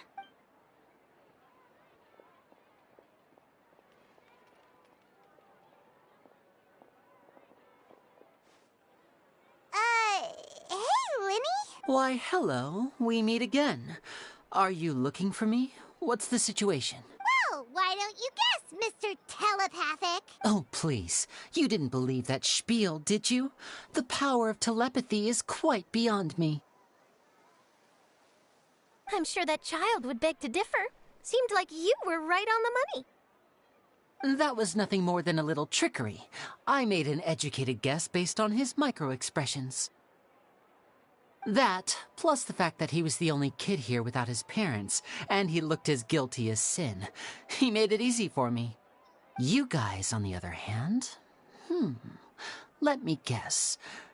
Don't tell me you're here for the Phantom Weasel, are you? Wow, got it in one! Is this more of your trickery at work? Wait, really? No trickery this time. It was pure luck. His warning letter's been the talk of the town, so I figured that maybe you were asking around about that. Bingo! I plan on writing a column reporting on the latest news about the Phantom Weasel. So, Linny, what are your thoughts on this infamous thief's reappearance? To be honest, it makes me angry. Angry? Why? You read his letter, right? The Phantom Weasel claims he's planning something in 3 nights' time at the Opera House. That's the night I'll be performing there. Huh. What are the chances? Wait a minute, you don't think he's after you, do you? Well, if he is, then his warning is clearly a direct challenge to me personally. And if he's not, then it's still going to be a huge headache for me. The mere mention of the Weasel's name is enough to scare people off. So once the contents of that letter get out, barely anyone will be showing up to watch my show. But I've been preparing for this for a long time. I'm not about to let him ruin my big day. This leaves me with only one choice. I have to expose the Phantom Weasel's identity before the show begins. Really? So what you're saying is, we might get to see a live duel between a famous magician and an infamous thief? Wow, this has exclusive written all over it. To be honest, I'm not sure if I'll emerge the victor. The Phantom Weasel is a notorious crook, infamous for his inscrutable methods. You're being far too modest, Linny. I think your magic tricks are even more inscrutable than those of a thief. Thanks for the compliment, though I have to say I don't care much for the comparison. A lot of people liken magicians to thieves because we both have the ability to make things disappear without the person noticing. But there's an important difference that these people overlook. Allow me to demonstrate with a quick magic trick. Here, I have a flower, just an ordinary flower that was picked not long ago. Watch it carefully now. 3, 2, 1. It's gone! That's the question. Where did it go? Therein lies the difference between us. Thieves make precious things disappear, but only magicians make them reappear. If I could now invite you all to check your clothes, there might be a surprise in there somewhere.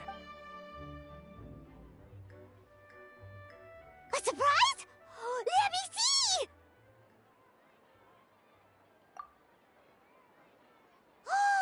It's right there! But how? You haven't moved this whole time! What an outstanding trick! Sorry, Linny, it seems that my previous praise was woefully inadequate. Clearly, magic is the superior art form to theft.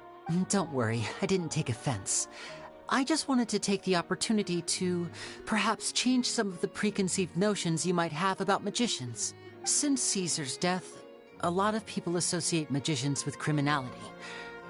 It can be quite frustrating. I can imagine. Coming back to your trick just now, might I presume that you are well versed in floral symbolism? For example, magicians often use rainbow roses in their flower-related performances to represent passion and romantic encounters. But you used a Lumidu spell, which, if I'm not mistaken, allude to separations. I'm curious to know if there was any deeper meaning behind this choice? Impressive knowledge. It's no wonder you're such a successful journalist. But I'm afraid I don't know the first thing about floral symbolism. I'm just in the habit of using Lumidu spells in my magic. It sounds like something I should look into, though. I'll buy myself a copy of Fontaine's Floral Language Facts when I have some time. But it'll have to wait until this Phantom Weasel business is behind us. Well noted. In that case, this brings us to the end of our interview. I, for one, am looking forward to the final showdown between you and the thief. Please feel free to get in touch to update me on any further developments. Otherwise, I will of course see you at your show in 3 days' time. But let's hope the Phantom Weasel is caught by then. If there's nothing else, I'll be off. You've given me lots to work with here, and I've got no time to lose if I want to write that exclusive piece. I'll see you all later.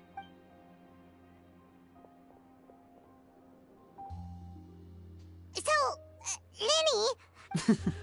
I'm afraid... Well, magicians are entitled to their secret. You feel it too, right? So itchy! Not so itchy then, huh? Well, since you're so concerned, how would you like to serve as my temporary magician's assistants and help me investigate? Magician's assistants? Oh, that sounds fun! Assistants are technically magicians too! Also, it'll bring us one step closer to figuring out how that darn trick is done! Shall we go for it? The first thing we need to look into is who Caesar really was.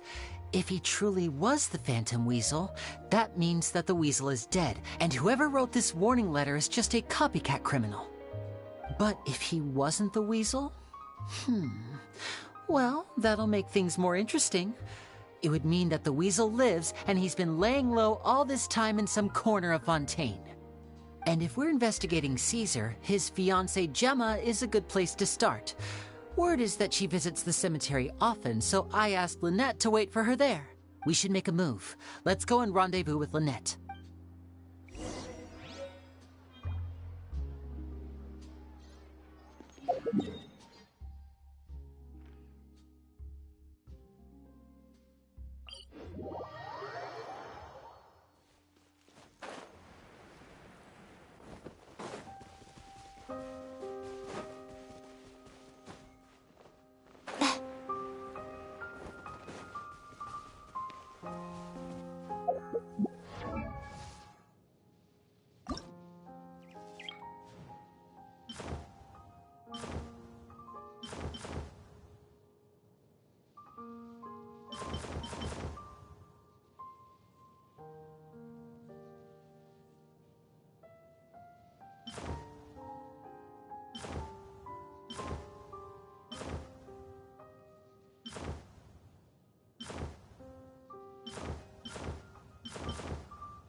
hang out with you youngsters.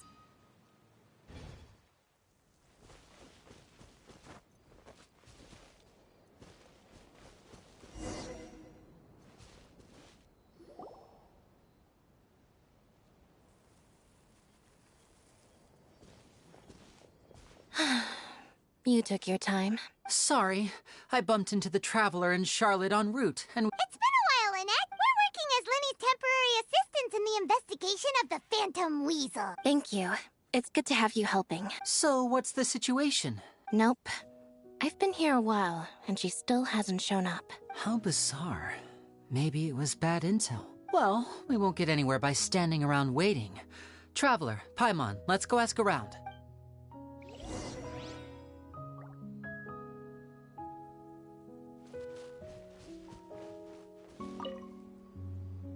Excuse me, good sir. Do you by any chance know a Gemma? Gemma?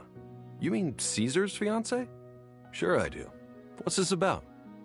I'm just trying to get a hold of her because I need her help with something. I heard she comes here a lot? Yeah, she does. Poor thing. It's no secret why either. She's heartsick. Ever since Caesar passed away, she's been coming here once every week to clean his grave. Often, she just sits there in front of his headstone, lost in thought. Sometimes she talks to herself. I asked her what she was doing once. She said she wanted to speak to him again. She knows he's gone and can't hear her from the grave, but she just likes to spend time there, telling her fiancé all about how her life is going. And she's been doing this ever since Caesar passed away? Oh, so 10 years. Wow. Their love must have been really strong. I'll bet. Caesar's reputation fell apart after his identity was revealed, so no one else visits his grave. Gemma's the only one who still thinks about him after all these years. I don't know if the mind lives on in the waters after death, but if it does, I'm sure Caesar must be grateful to have someone who remembers him fondly. If I'm honest, I think this is all so unfair to poor Gemma. Her fiancé was a low-life crook. He doesn't deserve someone like her. Anyway, all of that said, she's running later than usual today. Normally, she'd be sitting in front of his grave by now. I wonder if she's okay. Well, that's everything I know, I'm afraid.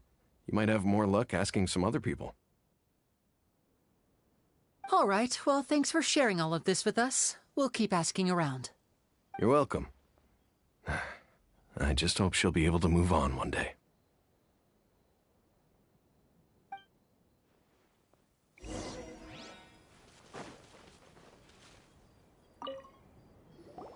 Did you hear the news? They're saying the Phantom Weasel's back. You're kidding. Wait, isn't he dead? I don't know anymore. All sorts of news flying around nowadays. I can never tell what's true and what isn't. But what if, just hypothetically, I mean, what if this weasel's the real deal and Caesar was framed? Called it. Seriously, 10 years ago, on the day it all went down, I said to myself, you know what? This guy's been set up. The Caesar I knew was a good guy. He gave balloons to children on the street, for Pete's sake. What, are we supposed to believe that he was a balloon thief or something? Give me a break. Oh, please. Weren't you the one cursing his name to high heaven when the police announced the news? You were all, that gosh darn lousy son of a, you think you know a guy, or words to that effect. Wait, did I say that?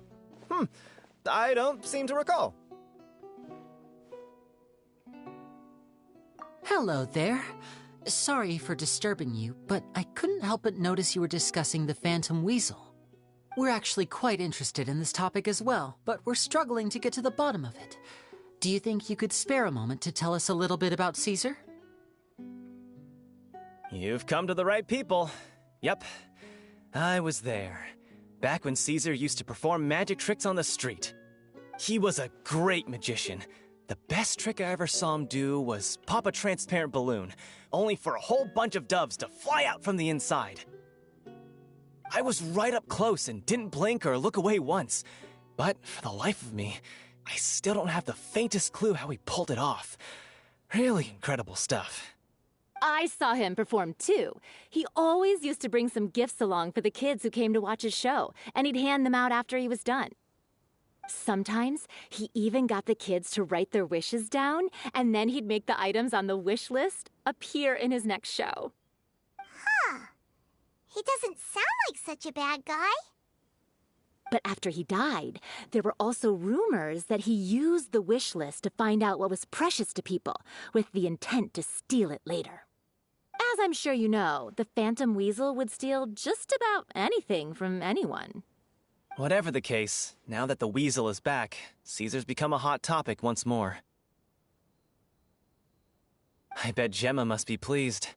If Caesar's name gets cleared, maybe it'll finally give her some solace after all this time. No, speak of the devil. That's her over there.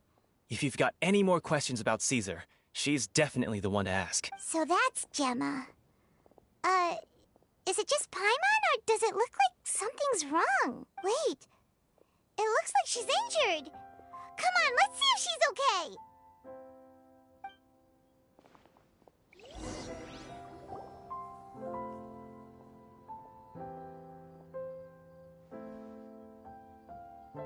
Hi there. Who's asking? Don't be afraid. We mean no harm. It looks like you're injured. How bad is it? Thanks for your concern, but you didn't answer my question. Who are you, and what do you want with me? My name is Lyney, and this is my sister Lynette. My name's Paimon, and this here's the Traveler. We're investigating the Phantom Weasel. The Weasel posted a warning letter this morning. If he still lives, that means that Caesar was falsely accused. You knew Caesar better than anyone else. So if you're willing, we'd love to hear what you think about all this. I promise you can trust us. We won't hurt you. In fact, we'll do all we can to keep you safe. I never believed that he was the Weasel. Huh. I suspected as much. Okay, so going back 10 years, do you remember anything strange in the weeks leading up to the accident? No, not that I know of. Got it. All right, sorry for disturbing you. If you don't have any more questions, please leave. I want to be alone with him.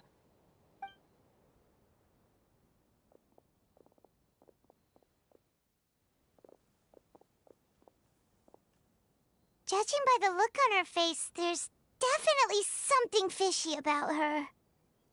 She's lying. She definitely knows something. That's fair.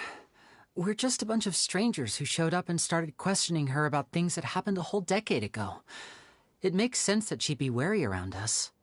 In any case, I doubt we'll get any further here, so let's call it a day. Meet me outside Hotel de Boer tomorrow, and then we'll start the next step of our plan.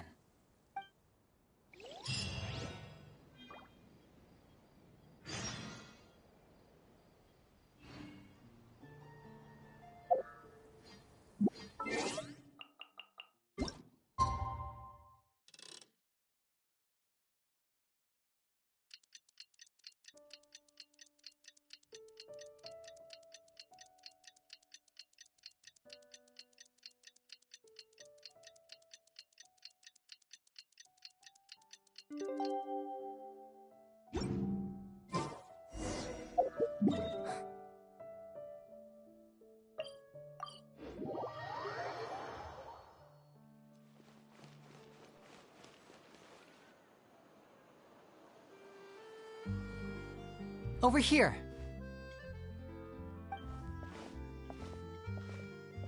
Lynette's not joining us today? I've had her follow Gemma and see if we can make any inroads with her. They should be at a cafe right now. Still, I don't think that Gemma's likely to open up to us. So, today we'll be looking into a guy named Lorenzo, Caesar's former pupil and assistant. When Caesar passed away, all the stolen goods discovered in his home were confiscated and returned to their rightful owners. But Lorenzo was the only one privy to all his magic secrets, and he inherited his craft. Before long, Lorenzo was the next big magician in town, his fame surpassing even that of his master, and it made him very wealthy. He's since left the magic scene, though, and these days, he's a wealthy businessman with his fingers in a lot of different pies. I had to pull a lot of strings, but I managed to get him to agree to a couple of drinks with me. Be warned, though, I hear he's got a hair-triggered temper. We'd best be careful.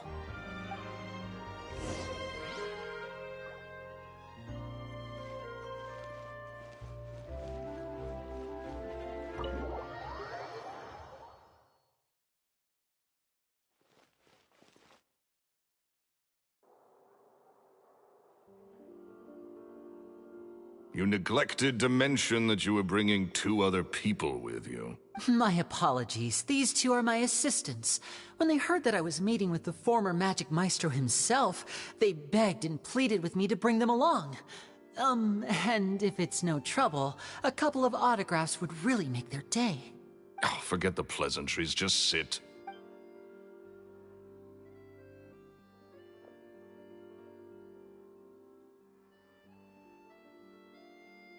Get a load of this guy.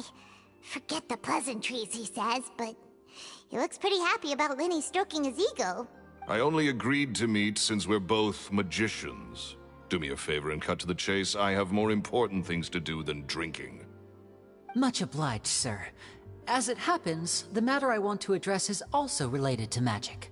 Yesterday morning, a warning letter from the Phantom Weasel appeared on the entrance to the Opera House. He claims to be planning something for the same evening that I'm scheduled to do a magic show there. As such, I believe that I may well be his target. I have to get to the bottom of this to ensure that my show can go ahead as planned. Naturally, any investigation into the Weasel starts with a few questions about Caesar, who... What is there to investigate? Caesar was the Weasel and he's been dead for 10 years. So what if some sick creep thought it'd be funny to write a warning letter? It changes nothing. Are you trying to tell me you actually bought it? Please, sir, no need to get so worked up. I do concede that a copycat is but one possibility. Possibility? It's a fact, Lenny. Look, my patience is limited, so listen carefully while I'm still willing to put up with you. The Weasel is dead. Period. Everyone knows that, so do yourself a favor and quit this investigation. It'll lead you nowhere. Look, if this affects your magic show in any way, I will personally compensate you for any losses. Oh, sir, I'm honored, really. But this isn't about finances for me. My pride as a magician is what's at stake here, Lorenzo. Copycat or not, this person has thrown me the gauntlet, and I must meet their challenge head-on. Your pride? Don't mince words with me, boy. Just tell me, what exactly are you seeking to do? I want to find out the Phantom Weasel's true identity. I have to know for myself what really happened 10 years ago. What would that accomplish? And what do the events of 10 years ago have to do with you, anyway? Look, you of all people should know that a magician never reveals their secrets. And in any case, dead men don't talk. So if you really care about your magician's pride, then you'll forget about Caesar and move on. Uh-oh. This is getting awkward. Lorenzo? Is that? Oh, it is you! I know that big, booming voice anywhere. What's up, my man? Want to grab a drink with me? Another day, I'm busy. Oh, come on. You can't be all business all the time. You know what they say?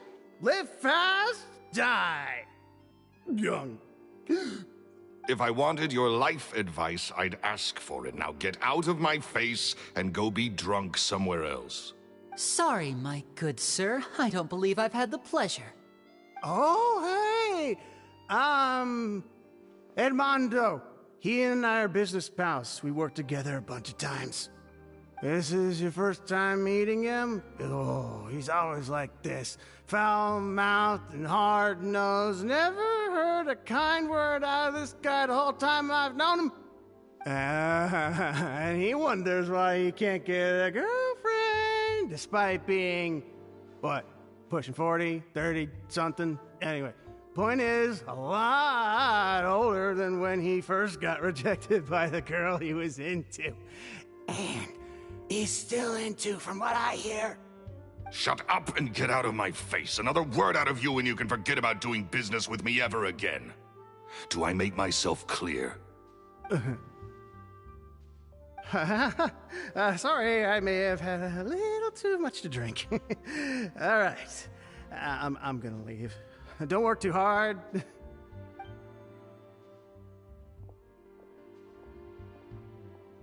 I think it's high time I made a move as well.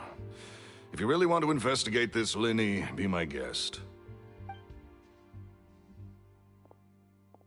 But if nothing good comes of it, don't say I didn't warn you.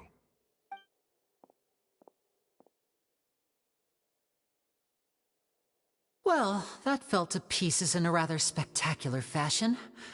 Any thoughts? Totally. And what was all that about compensating you for your losses? Why would someone you just met make an offer like that? He's gotta be hiding something. And not like Gemma. She was a little suspicious, but this guy's definitely covering something up. I think so too. We need to look into Lorenzo more closely. That guy Edmondo seems to know a thing or two about him. He only just left. Let's see if we can catch up with him.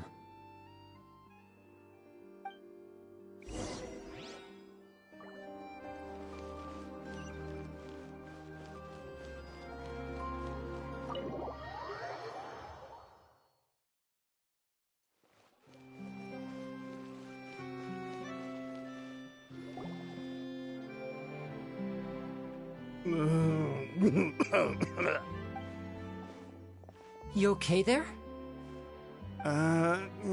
Who are you? Oh, it's you guys. Don't worry about me. I must have had one too many. I just need to ride it out. I said way too much back there, didn't I? Yeah, I nearly talked myself into complete financial ruin. Note to self, no more drunken chats when Lorenzo's around. So, he was serious about threatening to cut you off? Ugh, Paimon knew he was a bad egg! Hey! Keep your voice down. Don't go prying into Lorenzo's personal affairs. Bad things happen to people who ask too many questions, or make an enemy out of him. What kind of bad thing? Don't even ask. I'm sorry. I'm gonna have to cut this conversation short. And take it from me, trouble with Lorenzo is one thing you don't need in your life. You saw him flare up back there. I don't know what you said to him, but clearly it touched a nerve. That's not a good sign. You're too young for this. Don't get in over your head. I'm leaving.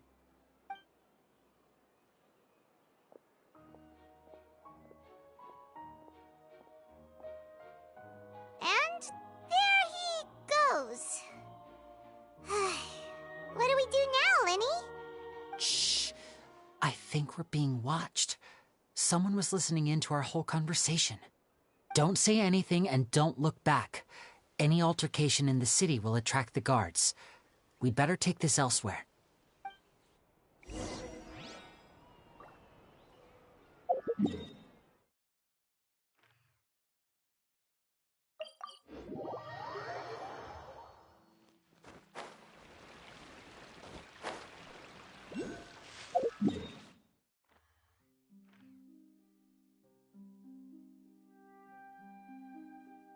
Okay, this is starting to get weird.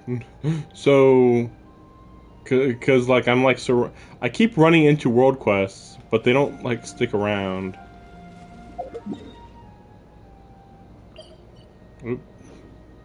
Oops. A second, I just wanted to mark that. I'm gonna go and just start this, just in case. Like maybe if you're like within a mile or whatever, it'll show up, but you know, it doesn't always show up.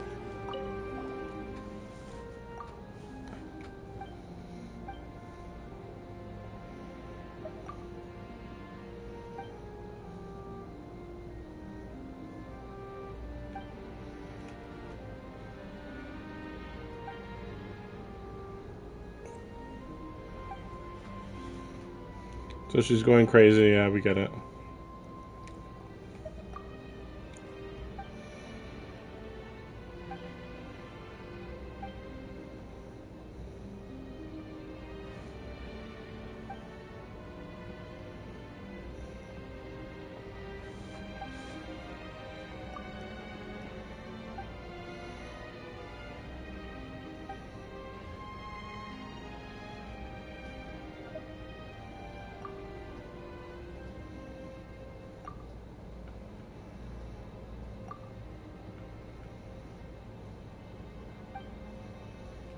Don't move me. Okay. Like, don't you dare move me from this spot. Oh. Might as well pick up some flowers whenever I got the chance. You never know when they're gonna need some of the newer stuff. But yeah, I'm pretty sure I'm gonna be saving for Neuvillette. Unless the Hydro Archon releases first, and I'm just completely blown away by her. But probably not. I really doubt it. You followed us a long way. Why don't you come out and... So you're Lyney.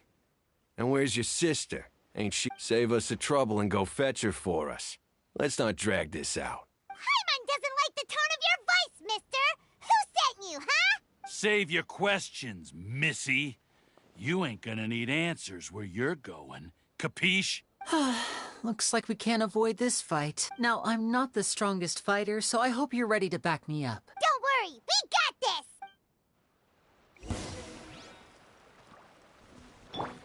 Ah! Brace yourself. This is gonna hurt. Truth repeats its course.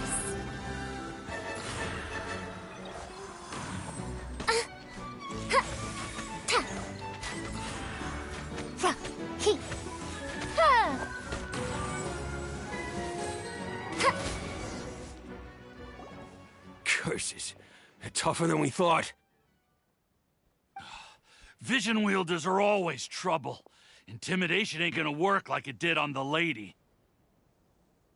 Come on, let's scram! Hey, wise guys! We ain't through with you yet! Oh, they got away! Did you catch what they said just before they left? Something about intimidating someone else. Sounds like they just wanted to rough us up as a scare tactic. And they've already done it to someone else, but... who? You're right. She was injured when we saw... Maybe she was too scared to tell us the truth. Well, if that's the case, she should be more willing to open up to us once she learns that those thugs won't be bothering her anymore. Let's head back to the cafe and see if we can get any information.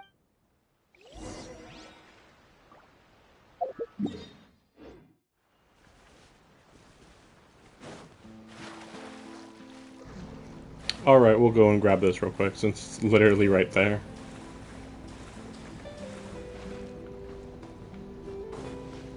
It's just literally right in the water. Let's see. Wait, where am I going? Oh, it's because I didn't have it set. I'm in speedrun mode. And to be fair, like, most of this dialogue is so basic. It's just like, whoa, who'd imagine that? Like, okay, we got it. Like, I'm really wondering who's trying to silence who, though, for what reason. Gemma? You again. What is it this time? We just ran into the men who've been threatening you, and we gave them a taste of their own medicine. So, you can relax now. We're here to protect you. What? Why? I didn't tell you anything. Why would they come after you? Sounds like they're no strangers to you. That's putting it mildly. I know them all too well, and I hate them with every fiber of my being. It's been 10 long years, and still every time I try to look into Caesar's death, they show up and warn me not to do anything stupid. How do I know I can trust you? Do you really think you can get to the bottom of it all? And why are you doing this? I'm afraid I can't reveal all the details just yet, but I can promise you this. I will expose the Phantom Weasel's true identity.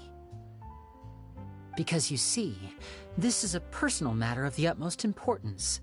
I give you my word. Trust me. Okay. How can I help you? I've heard that Caesar used to have a magic workshop where he kept a lot of his personal effects. If possible, I'd like to take a look at them. Do you know where it is? The Fleuve Cendre. But the place was sealed up by the police. I also know that the Fleuve Cendre is dangerous territory. Lots of hostile groups lurking. Understood. Lynette, you stay here and take care of Gemma. Got it. But if I'm staying here, I'm ordering dessert. I mean, bon appetit. But stay sharp, too. They're likely to come for you while I'm away. Okay. All right. Power saving mode off. I'll start taking this more seriously now.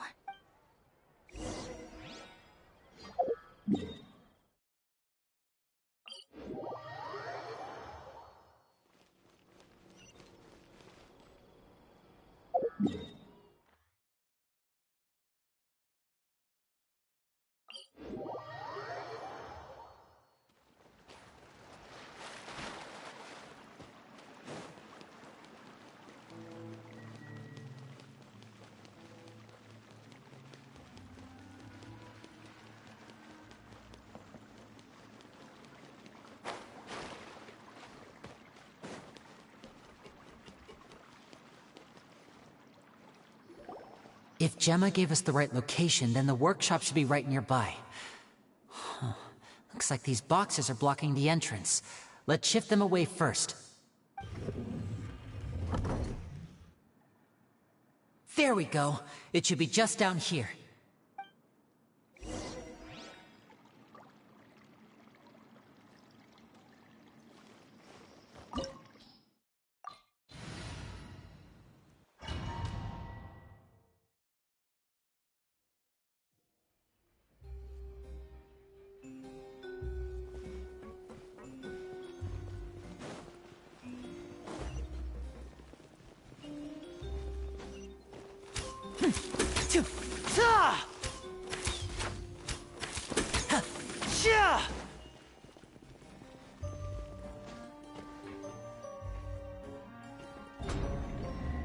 So this was Caesar's workshop. Nothing suspicious here, just normal magic props. Let's head in further. What was that? Oh, is this one of Caesar's gadgets? Guess we must have triggered some sort of device.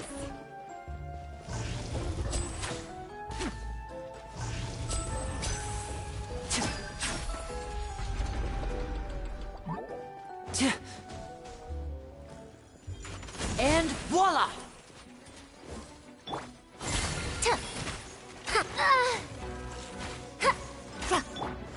Time to go!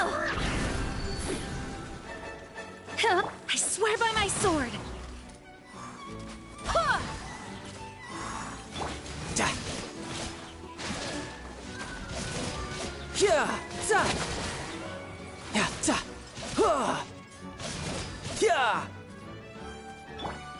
Now disappear!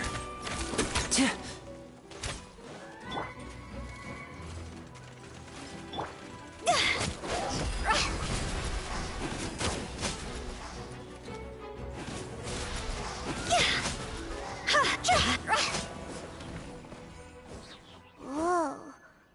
Look, the doll in the box is glowing.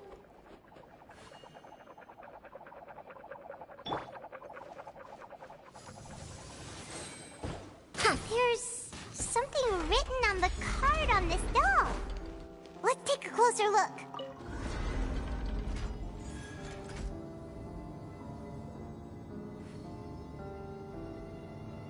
Yeah, we're taking a closer look right now by doing nothing.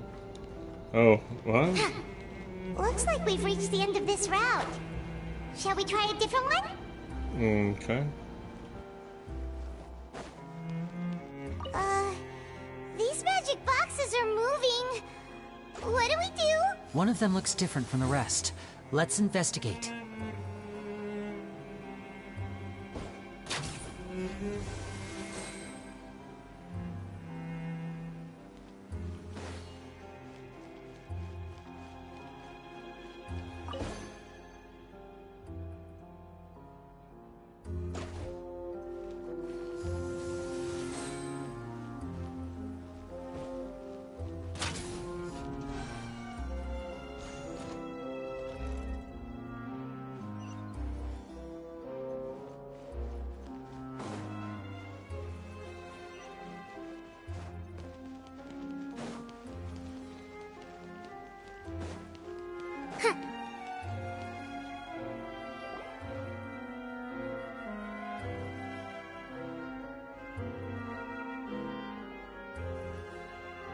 weird. Have we reached the end already? There's nothing here. Maybe this was a wasted trip. This place seems a little too ordinary for a magician's workshop. There's a distinct lack of mystery. We've triggered quite a few devices on the way here. I'm starting to wonder whether Caesar built this whole place as one big, elaborate magic contraption. If so, then there must be more to this place than meets the eye. Maybe a hidden room somewhere. Aha! If I just move this book, then hopefully... and... presto! A secret passageway! I'm a magician too, and apparently great minds really do think alike. Looks pretty big inside. Let's head in and take a look around.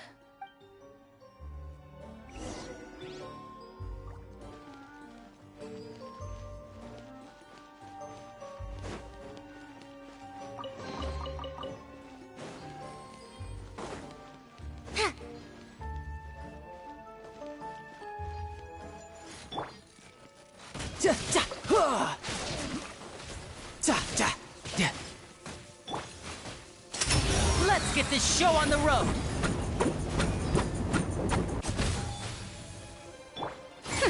We'll see about that.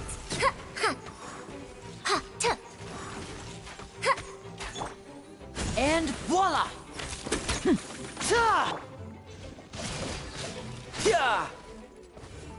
I just realized right now that I'm using 3 bow users. I mean, at least Tartaglia has a little more going for him, but it's still pretty silly.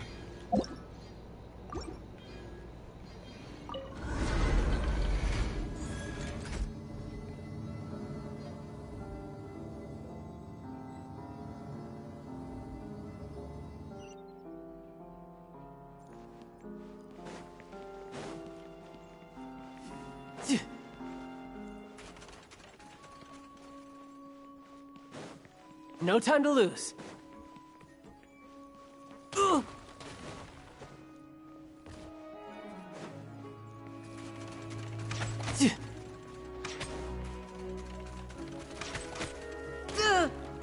Riptide. Higher, higher, pants on fire! Step right up.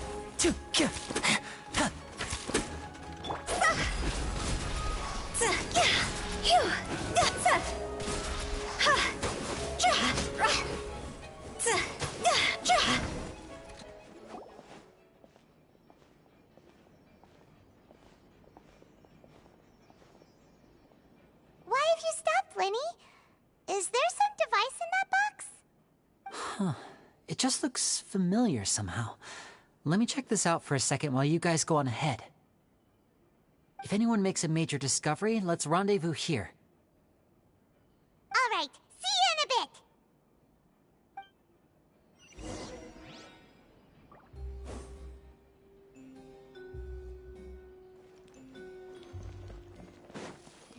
Huh?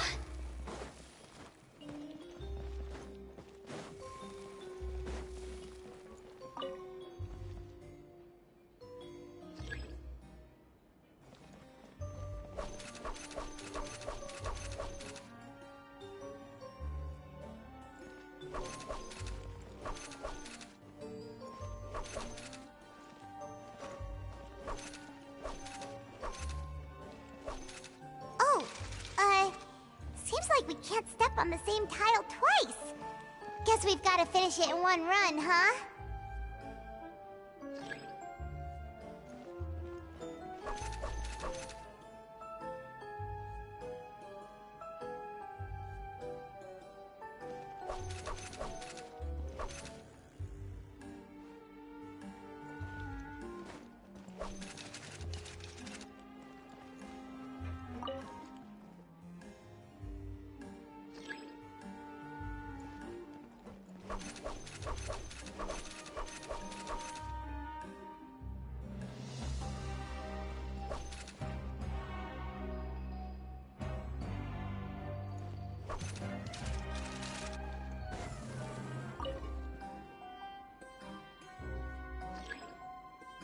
I've already solved it, but like it's being very temperamental.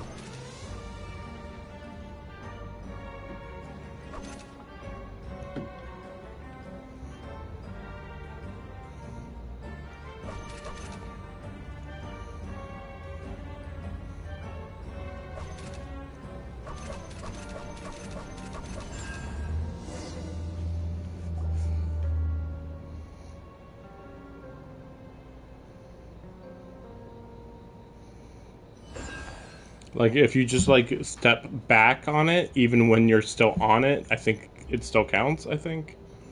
It's really weird. Wow! There's a hidden room here! Let's see! Oh, this bookcase is full of Caesar's own notes! He wrote a lot about the principles of magic. Whew. Much too advanced for Paimon. This book's thick as a brick! Let's take a peek inside. At one of my shows a few days ago, a child asked me how I pulled candy out of my hat. As a joke, I told the kid that the hat has a built-in wish-granting machine. Next thing I know, today a whole bunch of kids were pestering me to pull all sorts of things out of the hat.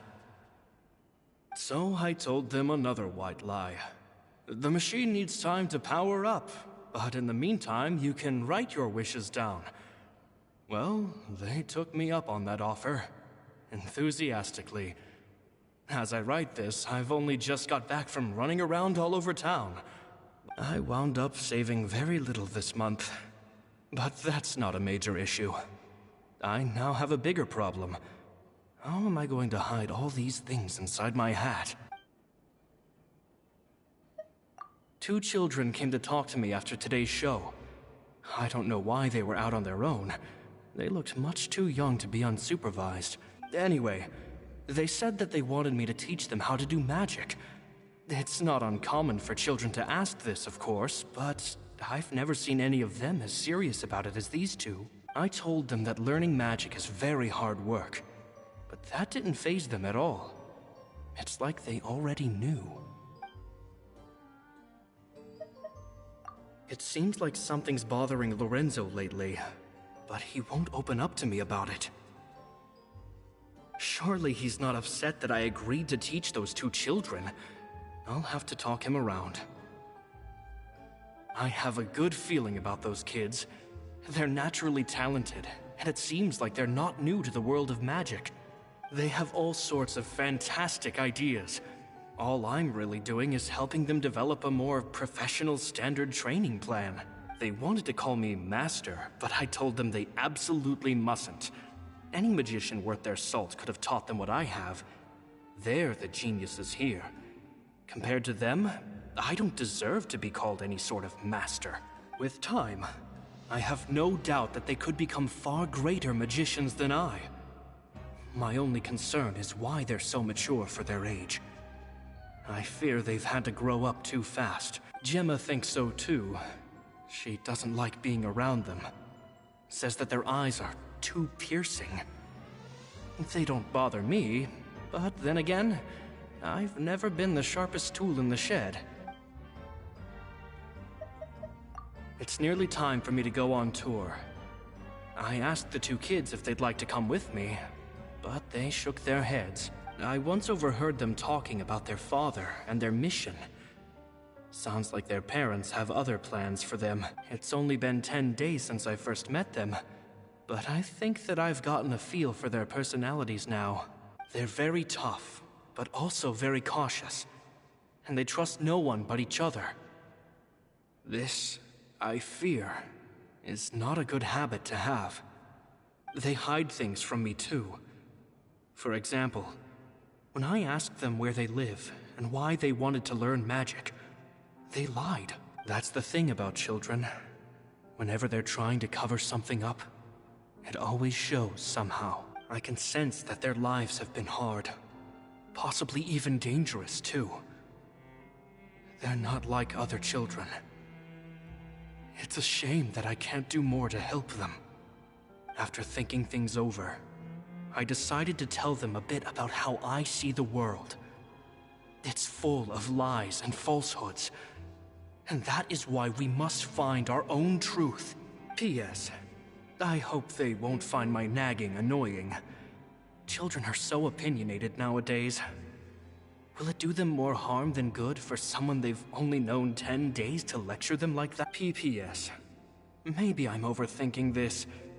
Children aren't interested in grand philosophies.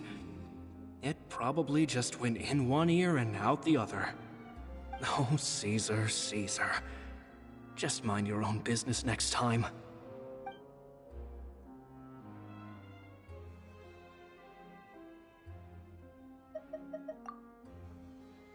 Two magic geniuses with a father and a mission, huh?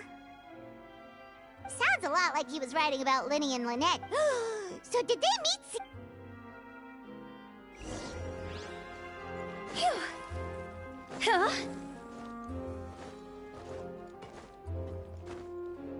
Go!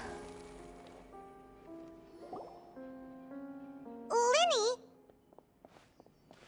Shh, hold that thought. As I expected, there's a lot of fishy things going on in this place. Fishy? Uh-oh, what have you found? All in good time. Before we go over our new leads, I want to tell you how a high-altitude escape is performed. First, the magician slots themselves into a magic box in full view of the audience. The box is then suspended high in the air, and a short while later, the base automatically opens. At this point, a dummy will fall out of the box, but it looks real enough to grab the audience's attention, and they start wailing and screaming. Meanwhile, the real magician, who has by now blended into the crowd, waits for a good moment to make their appearance and put on a hysterical performance. Oh no! Is that me? Did I just fall to my death? Very vivid description. Paimon can really picture it. And then what? The audience's gaze then turns to the magician, and by the time they realize what's happened, the dummy has vanished, as if everything that just happened was some sort of shared illusion. Of course, that's just how I think the process should work, theoretically speaking. The inventor of this trick never performed it successfully. When the box opened, Caesar was the one who fell out, and not the dummy. He fell right to the ground from the highest point of the opera house. No one could hope to survive that fall, not without a vision at least. And no one else has ever attempted this trick since. My understanding of how it works is just based on what I could gather from his notes and the relevant gadgets here in his workshop. So Caesar's famous high-altitude escape has never been done, huh? Paimon was about to say how cool it would have been to see it in person, but if it's that dangerous, it's probably for the best that no one else tries to do it. Wait a second. So if a dummy's supposed to drop out of the box, then where does the real magician go? How does he get out? Glad you asked. That brings us to the secret of said box. This box right here is the one that Caesar constructed himself to use in the performance, and it's not as simple as it looks. Inside, there's a device that only the magician himself would know about. Once the magician's inside, and the box is lifted up into the air, the audience's view of the box is fixed at a certain angle. From where they're standing, they have a clear view of the front, sides, and bottom, but the back and the top are now no longer visible. At this point, the magician presses a button inside the box, opening a secret door out of view. He then escapes through this trapdoor onto the opera house roof, waits for the dummy to fall and distract the audience, and quietly returns to ground level. That's way simpler than Paimon imagined.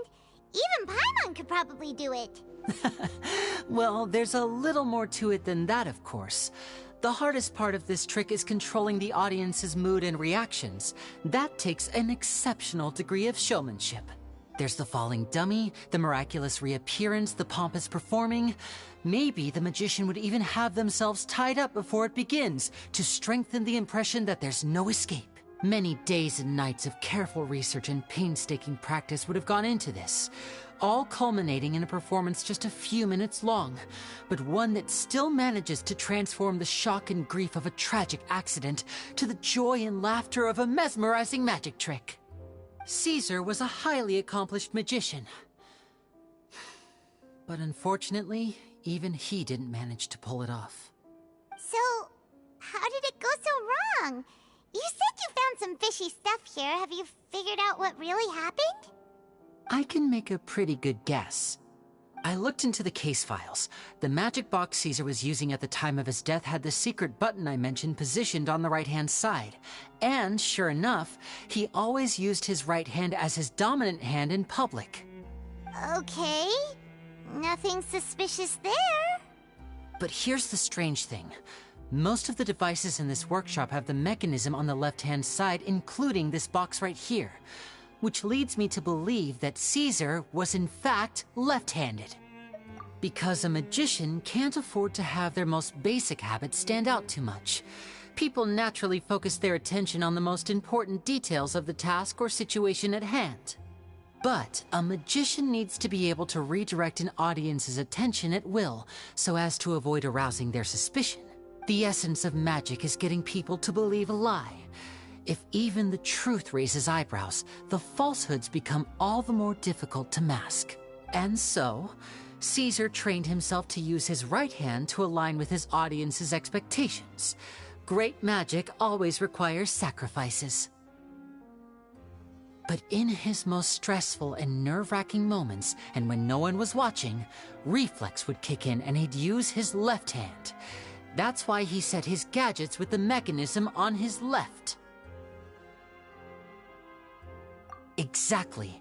I think that's likely what happened. Caesar would have been under a lot of time pressure during the escape. He'd have had mere seconds to open the hidden compartment, retrieve the dummy, then open the secret door and make a swift escape. But I'm sure he was confident. He would have rehearsed countless times to the point where it was second nature. He'd barely need to think about what he was doing because muscle memory would guide him through. So he opened the compartment, took out the dummy, checked everything was in order, and then went to leave. With his left hand, he reached for the button, and suddenly, his heart skipped a beat. It wasn't there. Much like when you reach for your keys but find your pocket empty, his mind needed a moment to process what was going on. Instinctively, his left hand would keep feeling around for the missing button, maybe for another second or two, until the bottom of the box gave way. With the stakes being as high as they were, just a 2-second delay cost him everything.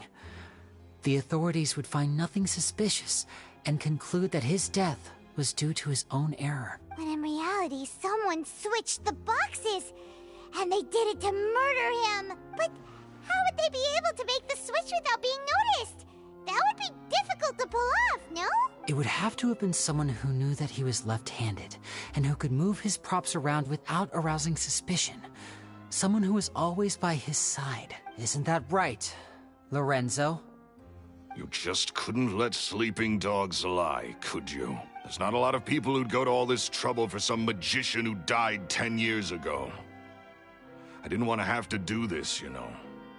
Silencing you the hard way just creates more problems for me to deal with. But I gave you your chance. I hoped you'd do what's good for you and back off like the lady, but you disappoint me. You mean Gemma?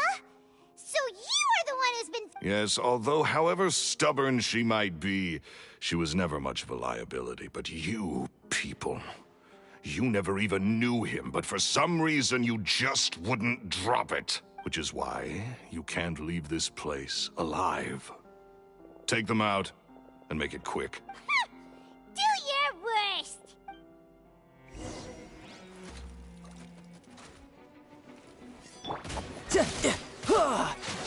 No time to lose.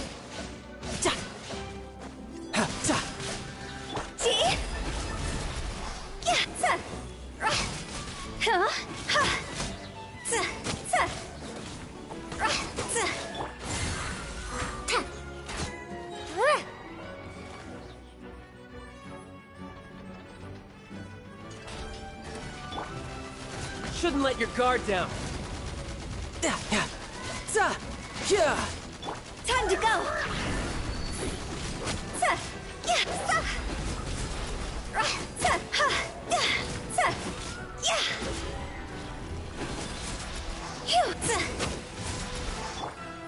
Too late for regrets! Gears of the storm! Barbatos, guide us.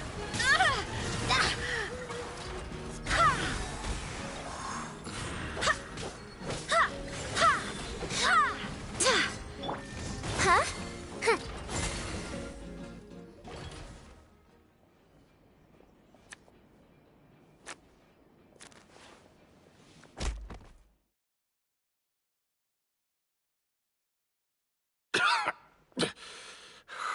You kids are tougher than you look. Had enough yet, Lorenzo? Your cronies can't help you now. I think it's high time you started talking, and what I'd really like to know is, why did you murder Caesar? If I had a Mora for every time you said that man's name. Of course you idolized Caesar, everyone else did. But I was the real genius magician. Me! He was just an amateur who did cheap tricks for gullible children. I was the one who made magic into the fine art it is today. The aristocrats doffed their hats to me! So it was jealousy. Jealousy. Hatred, more like. I hated Caesar. All he cared about was his magic. He lived and breathed it. He poured everything into his street performances and his stupid tours like it was just a hobby to him, never bothering to think about Mora. What sort of fool devotes their life to the art of deception and never has a Mora to show for it? But the people loved him, didn't they? Oh, how they looked up to him. No one gave me a second look. All I ever heard was, "Oh, your master's amazing, isn't he?" Amazing. Yeah, so amazing that he was completely broke. Every other apprentice was living it up at their master's expense, but no, not me. I put in all the work, mastered all the skills, and it brought me nothing more than the life I already had. He forbade me from using magic to trick people out of their Mora. There was nothing he hated more than that. And with his reputation in Fontaine, it was too risky for me to go it alone. As long as he was alive, if I dabbled in my own brand of money-making magic, he would expose me, and it would destroy me. I had to kill him. There was no other way. He had to go. I actually agree with this guy. It sounds like he was kind of being blackmailed by his master. Although I think he still could have just left and just, you know, like, just was a magician. It's weird because he's implying that he's stealing money from people. I don't really know how exactly.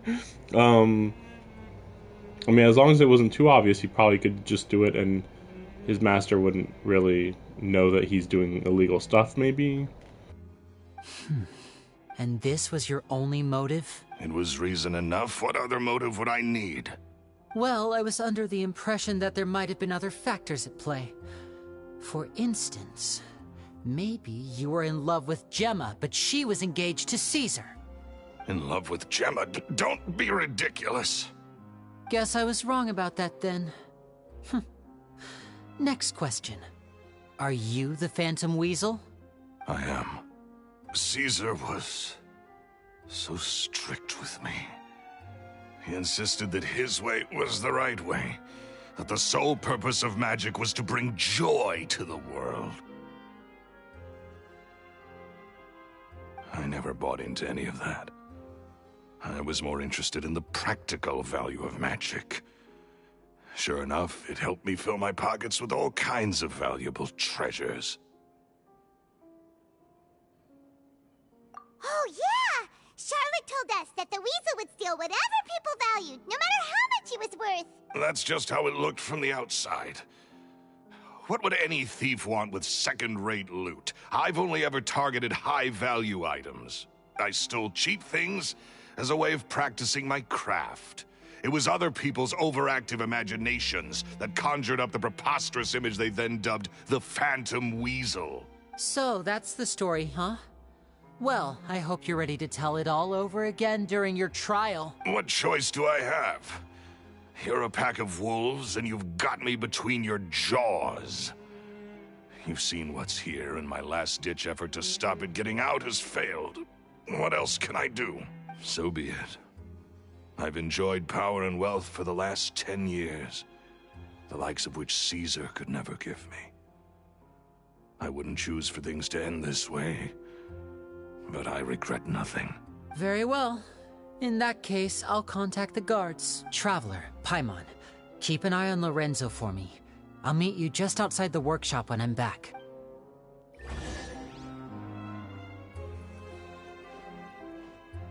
At least I can finally stop looking over my shoulder now. See, this is the part that I don't understand. It's like, I'm gonna stop looking over my shoulder. Like, what? Who was coming after you? And like, even if what's her name? Even if he had left Gemma alone, I mean, how was she ever gonna find out that it was him who did it? There's basically no evidence, other than, I mean, he was always the number one suspect. Told me the whole story. Lorenzo, do you confess to the murder of Caesar and to framing him for the Phantom Weasel's crimes? Look who's finally developed a conscience. What kind of disciple murders their own master? I hope it was worth it, because they'll be hell to pay. Actually, I think disciples murder their masters quite a lot. Very common, actually, but let's not get into that, I guess.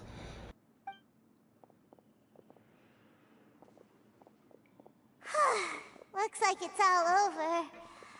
What should we do next, Lenny? Should we start preparing for your show? Let me think. Let's rendezvous with Lynette and Gemma first. With Lorenzo in custody, Gemma will no longer have to fear for her safety. Good point! We should go tell Gemma the good news right away!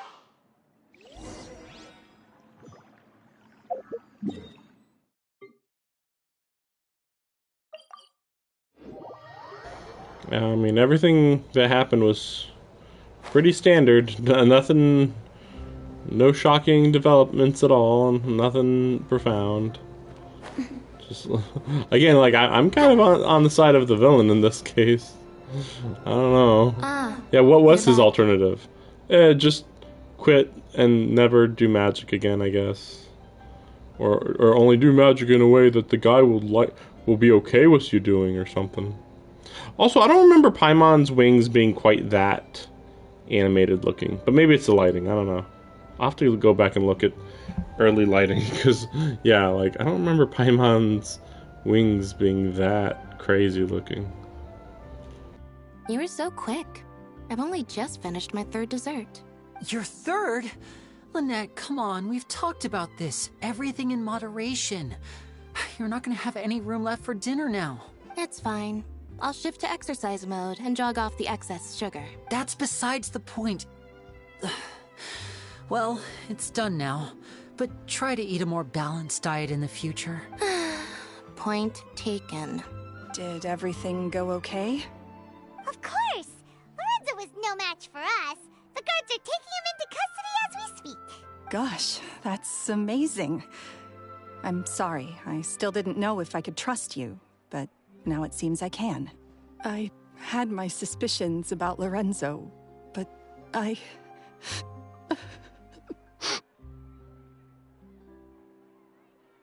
It's okay, we understand. He did threaten you. Paimon would find it hard to trust strangers in your position, too. But you don't need to be scared anymore. Everything's gonna be okay. Sorry. Sorry.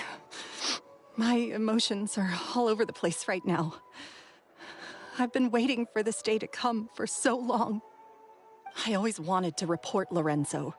He took all of Caesar's property, which I found suspicious, but I had people watching me all the time, so I couldn't risk looking into it. I was so afraid. I was scared he'd do something terrible to me, and then no one would be left to visit Caesar's grave. So I never had the courage to speak out. Thank you all. Truly. Thank you so much.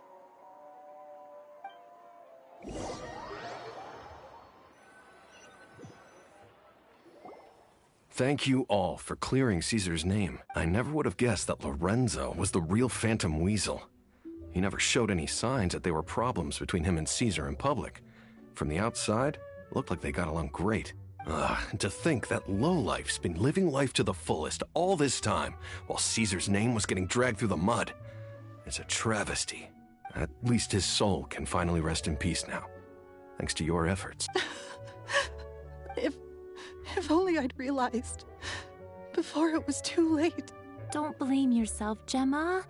This isn't your fault. Yeah, you still have the rest of your life to live. Caesar wouldn't want to see you spending it feeling guilty.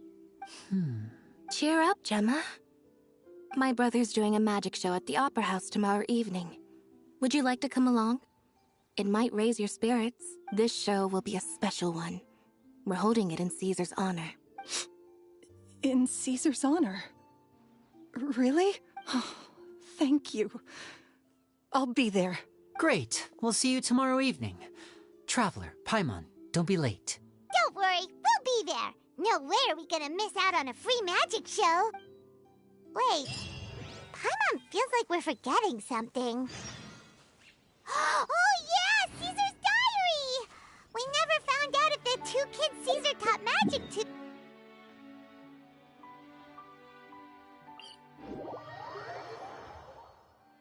Lenny changed the topic back in the workshop, so we didn't get a chance to bring it up. Oh well, guess we'll just...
No two cases are alike.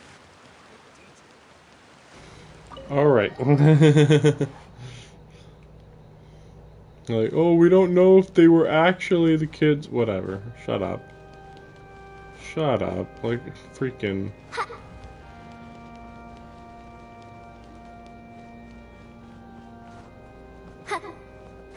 I mean, the funnier part about that, other than the, like of course, right? But also like, if they didn't know, you know, if they weren't the kids, then okay, that means nothing. If they were the kids, okay, got it. Magic shows! Wait. Lynette, shouldn't you be on stage by now? Not this time. My brother's going solo today, so I'll be watching with you. Good evening, ladies and gentlemen. I hope everybody's ready because the show is about to begin. I think that he's gonna do the same box trick. I just hope he doesn't. It just sounds like it'd be the biggest traumatizing moment ever. But I guarantee you that's what they're gonna do. The great magician Linny has prepared a spectacular show for us all tonight. Wow! A new trick! Thank you all so much for coming. Now, prepare to join me on a journey through the mystical and miraculous. Exciting stuff, isn't it?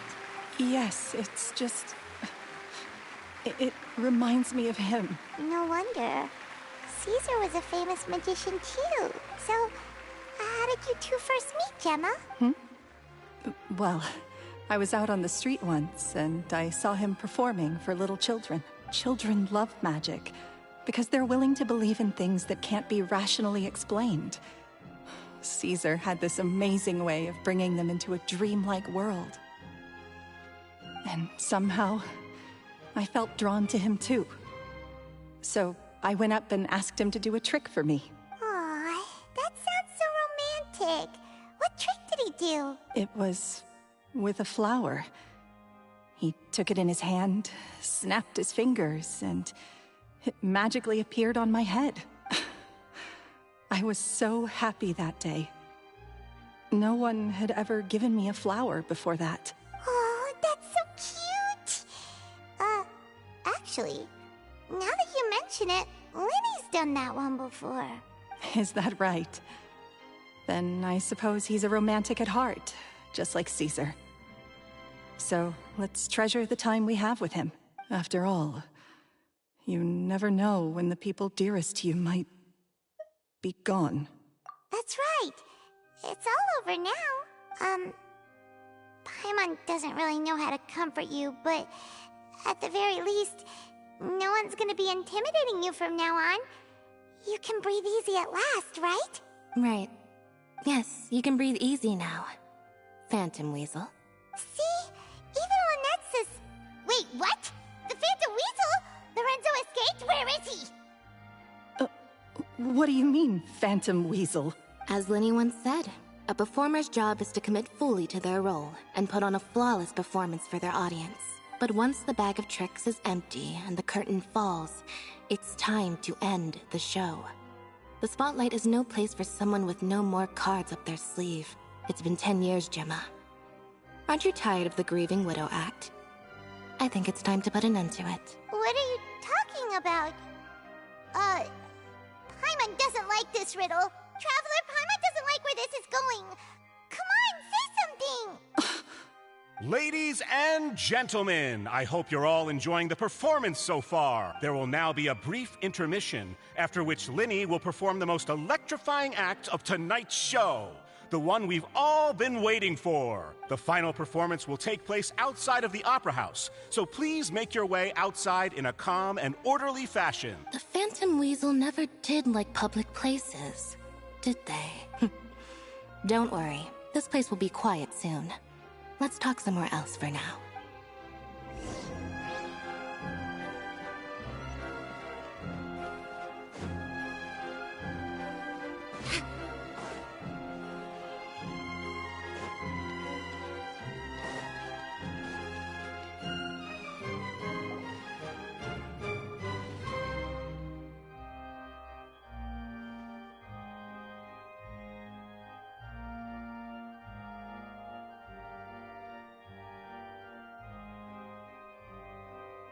Dear me, this is awkward, isn't it? And unfortunately, I'm all out of gadgets, so I'm afraid I can't do any tricks to liven up the mood. This is a big mistake for a magician to make. But thankfully, I do have a backup plan. Lenny? Don't we have more important things to address right now? Lynette accused Gemma of being the real Phantom Weasel a moment ago. Oh, what the heck's going on? All in good time. Magicians are good at guessing what people are thinking. I know the questions you want to ask. And as it happens, the story I'm about to tell might answer a few of them. Really? Well then, let's hear it! Paimon's dying of curiosity here! Let's go back to the very beginning. A decade ago, when the Phantom Weasel was terrorizing the court of Fontaine. She never missed a target, never left a trace, and no treasure was safe from her thieving hands. But as her infamy grew, so did the readiness of the police, and her opportunities to act became ever fewer. Every day, she ran the risk of being exposed for who she was. Of course, she could not simply take this lying down, and before long, she found her ticket to freedom. She would create a scapegoat, a false weasel to close the chapter on her behalf. After weighing her options, she set her sights on a renowned magician, Caesar. After all, magic and theft shared enough similarities for people to buy the story when the truth came out. So then what? Being the master deceiver she was, the weasel easily earned Caesar's trust.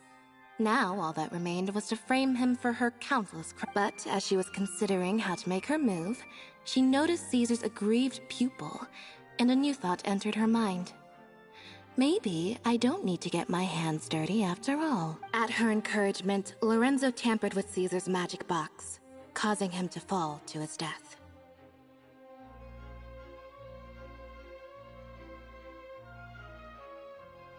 Afterwards, Lorenzo seized his master's property, and the weasel set about tarnishing Caesar's reputation. Two co-conspirators committed the perfect crime.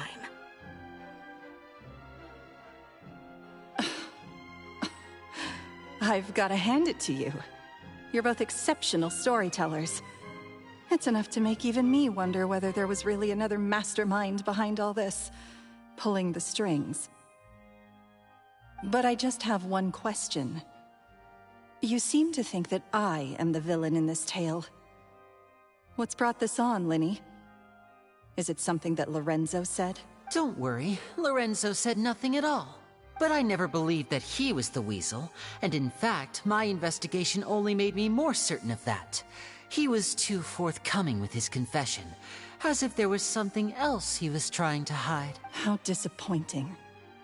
So you'd sooner trust Lorenzo than me, even without a shred of evidence? A magician is an expert at playing the audience to get the result they want. And I have no doubt that you, Gemma, are equally talented in this regard. With a little help from Lorenzo, you put on a very convincing performance. The lovesick fiancé, whose devotion to her betrothed is unshakable, even under threats of violence. Caesar was maligned and hated by all for 10 years, but you? Everyone sympathized with your plight. Who would suspect for 1 second that the lovely young lady always seen weeping in front of Caesar's grave? Wait, so you mean the whole intimidation thing was just a hoax? But why would Lorenzo agree to that? And why didn't he sell her out even at the end instead of admitting to being the weasel himself? Yes, why indeed? Maybe Gemma herself could enlighten us on that question. Well, Lyney, if you're so confident in your version of events, then I think the answer should be obvious. Having killed Caesar with his own hands, Lorenzo was plagued by overwhelming guilt.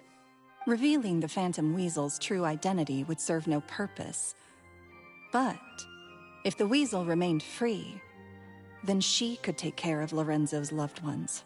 An excellent answer, though sadly a little dull. Is that right? Well, don't let me bore you. If you'd care to change the topic to something more interesting, I'd be much obliged. As a matter of fact, there's one thing I'd really like to understand. Why would the real weasel have targeted things that only have value to other people? Could you shed any light on that? Of course. After all, we're just telling stories here, aren't we? If I had to guess, I would say that the real weasel must have had a terrible childhood. Left to fend for herself after her parents died young. Betrayed, scorned, beaten. She'd scrounge waste paper from garbage bins to draw on, using twigs and dirt for lack of ink and pen. She'd sew ugly ragdolls from whatever scrap material she could get her hands on. This was her only source of happiness in life. But it was all she needed, and she was content. Until the world decided that even this was too good for her. Once again, she was betrayed. And this time, everything was taken from her. She felt like life was a miry pit that dragged her further down the more she struggled to escape. At that tender age, she should have been happy. Instead, she stood in the shadows and watched with envy as all good things in the world passed her by. This was a fate too cruel for anyone to bear. Her pain became a breeding ground for dark thoughts, Thoughts which festered and grew into a twisted solution to her troubles. I detest the happiness of others, in all its forms alike. I will rob them of everything they hold to be good and true, and it will fill the void in my soul. That's some pretty heavy stuff. Now it all makes sense. Does this story satisfy you, Lyney? Yes, it is quite to my tastes. Thank you for helping to clear up my confusion. Huh. That's right. What drove you to write that letter, Gemma? What were you trying to achieve there? Because without that, none of this would have ever come to light. She didn't write the It letter. was Lyney. After 10 long years, I'd hoped that the Phantom Weasel would be consigned to the history books by now. But it seems like someone still wasn't ready to let her finally be at peace. Lyney. Or should I call you the Phantom Copycat now? You were the one who posted that letter outside the Opera House. But why? Very sharp, Phantom Weasel. Still as shrewd as ever. Well, no need for me to be coy about it. Our goal was to clear Caesar's name. The most straightforward way to change the public's impression of Caesar was to force the Weasel to show themselves. That's it? You had no other agenda? Of course we did. We made it quite clear in the letter, I believe. I shall take from you that which you hold most dear, just as you did to me 10 years ago. 10 years ago? You mean Caesar's death? You met him? Wait. Oh, I get it. You were those two obnoxious kids. It's been so long, and you're all grown up now. I didn't recognize you. He taught you magic back then, didn't he? For what, 10 days or something? And you went to all this trouble. Why? Because you feel like you still owe him something? We remember all our debts, however great or small. 10 years ago, Caesar's reputation was torn to shreds, and his legacy was thrown out. 10 years on, and no one cares what the truth is anymore. But we did not forget, and so we came to find you. And? What exactly did you take from me? I'm still standing, as you can see. Lorenzo has admitted to everything. I'm free. Free? Do you really think so? Caesar once told me that even though the world is filled with lies and falsehoods, we must find our own truth.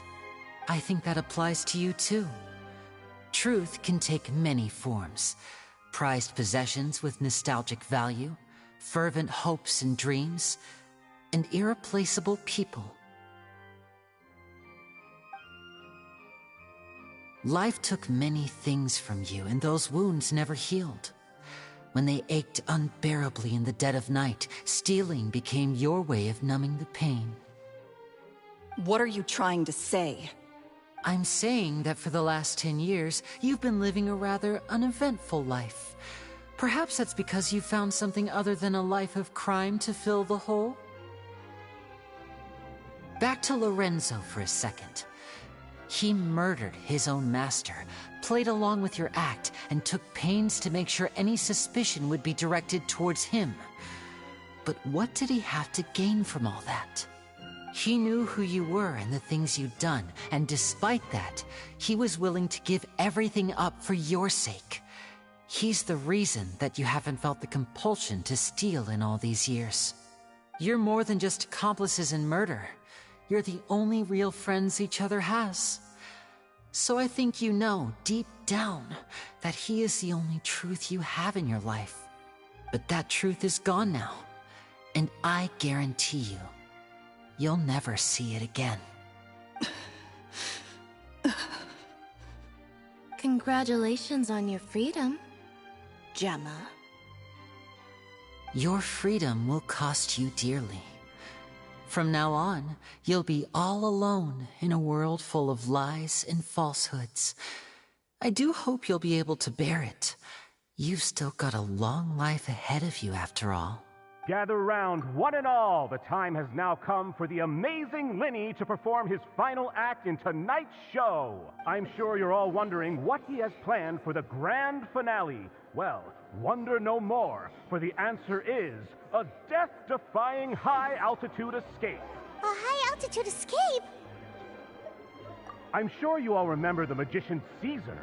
This was the very trick that led to his fatal fall, after which he was dubbed the Phantom Weasel. But we have now learned that Caesar was wrongly accused, and that the real Weasel has now confessed to their crimes. Guess that's my cue to leave. Whew. I've been practicing this one for ages now, but I'm still a little nervous. Traveler, Paimon, I hope you enjoy the rest of the show. There may be a lot of people watching tonight, but you alone are my true witnesses. Linny, wait. You two hid a lot from Caesar. He went to his grave without ever knowing your secrets. So what about now? Are you an open book? Or are you still the same as ever? You don't have to tell lies to end up isolated and alone. One day, you'll end up exactly where I am today. Maybe then you'll finally understand. You're wrong. I'm nothing like you. So, what are we, doing now? Yeah, I'm Paimon right now. It's like, why do I give a fuck? Let's head outside and watch the show. But what about Gemma? She'll figure out what's best for her soon enough. Oh, and if you'd like to see Linny after the show, you know where he'll be. The usual haunt. All right. Well, let's go and watch Linny's finale then. This trick's a pretty dangerous one, but...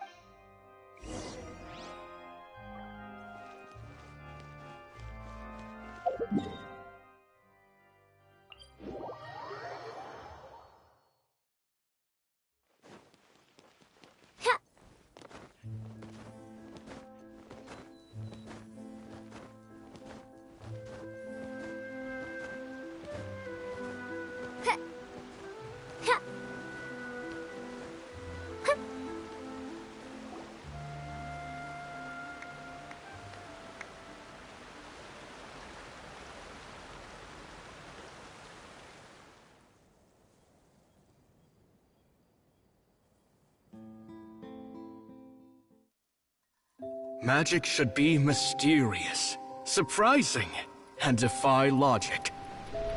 Magic is hard work. Every single movement has to be practiced thousands of times. It's alright. We're used to that.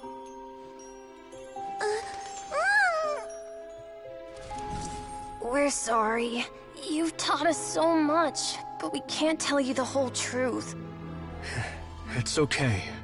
Do you still remember what I told you? This world is full of lies and falsehoods. I only hope that one day, you can find your own truth. What about you? Have you found your truth? Magic is my truth. I want to perform a magic trick so great that people will always think of me when they talk about it. For a magician, what greater honor could there be? Look! Behold! Linny is sealed inside the box. Will he manage to escape? 10 years ago, Caesar attempted this very trick, and it was at this precise moment that...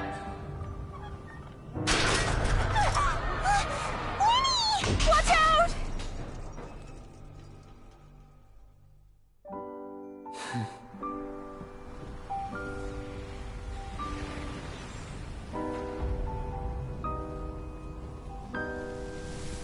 Mysterious. Surprising. And logic-defying. Isn't that right? This honor belongs to you. Caesar.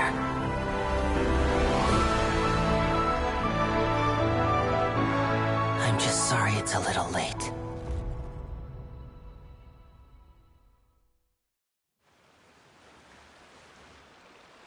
Did you see that? 1 minute he was falling, and the next, he turned into flowers. How could he possibly have done that? How mysterious.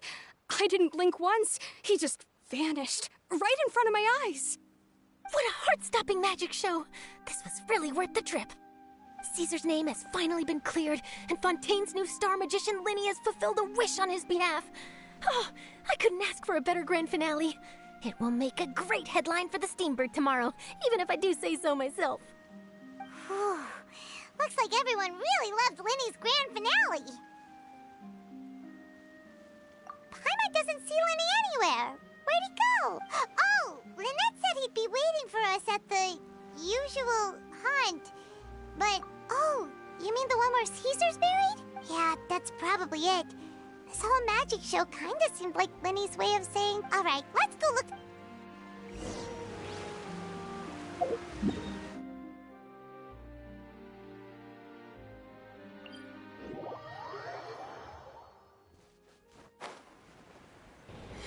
Yeah, I'm just gonna ignore the last part of that whole crap. You know, you could also say that she was a dragon and that she did all that because she really loved him, and that they'll be happy in the afterlife. And, you know, you can just make up whatever bullshit you want. Doesn't need to follow logic. You don't need proof. You don't need logic. Yeah. How did he know all that? We don't know. No idea. We're just making shit up as we go. There you are. Luckily, people just admit to crimes Scared to death when the chain broke. and stuff. I was sure Wait. something had gone horribly wrong. Wait, so when the assistant of the murdered guy admitted his crimes, it was suspicious.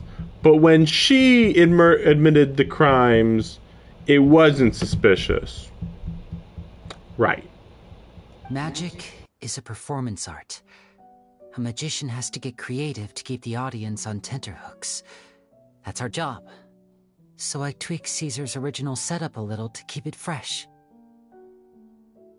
I was honestly a little nervous during the live performance.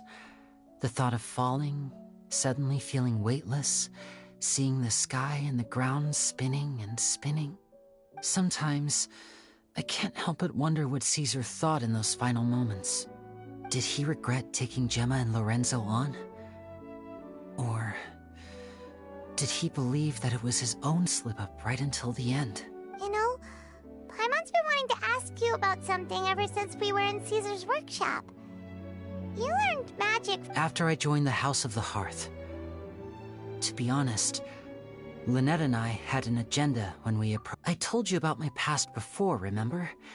As a young boy, I survived by secretly learning magic from street performers, but I quickly realized that observation alone could only get me so far. What I saw was the polished final performance, but the rigorous training they put in behind the scenes remained invisible to me. I needed to learn how to improve my sleight of hand, hone my misdirection skills. We were gifted enough that we'd made some progress by ourselves, but without proper guidance from a professional magician, we quickly plateaued. So that's why you sought Caesar out? Yes, we figured there was no harm in asking, but it took us by surprise that he was so willing to teach us. In all, we only spent 10 short days together, but he was very good to us. By contrast, we hid so many things from him. For instance, when he asked why I wanted to learn magic, I answered, "It's my passion."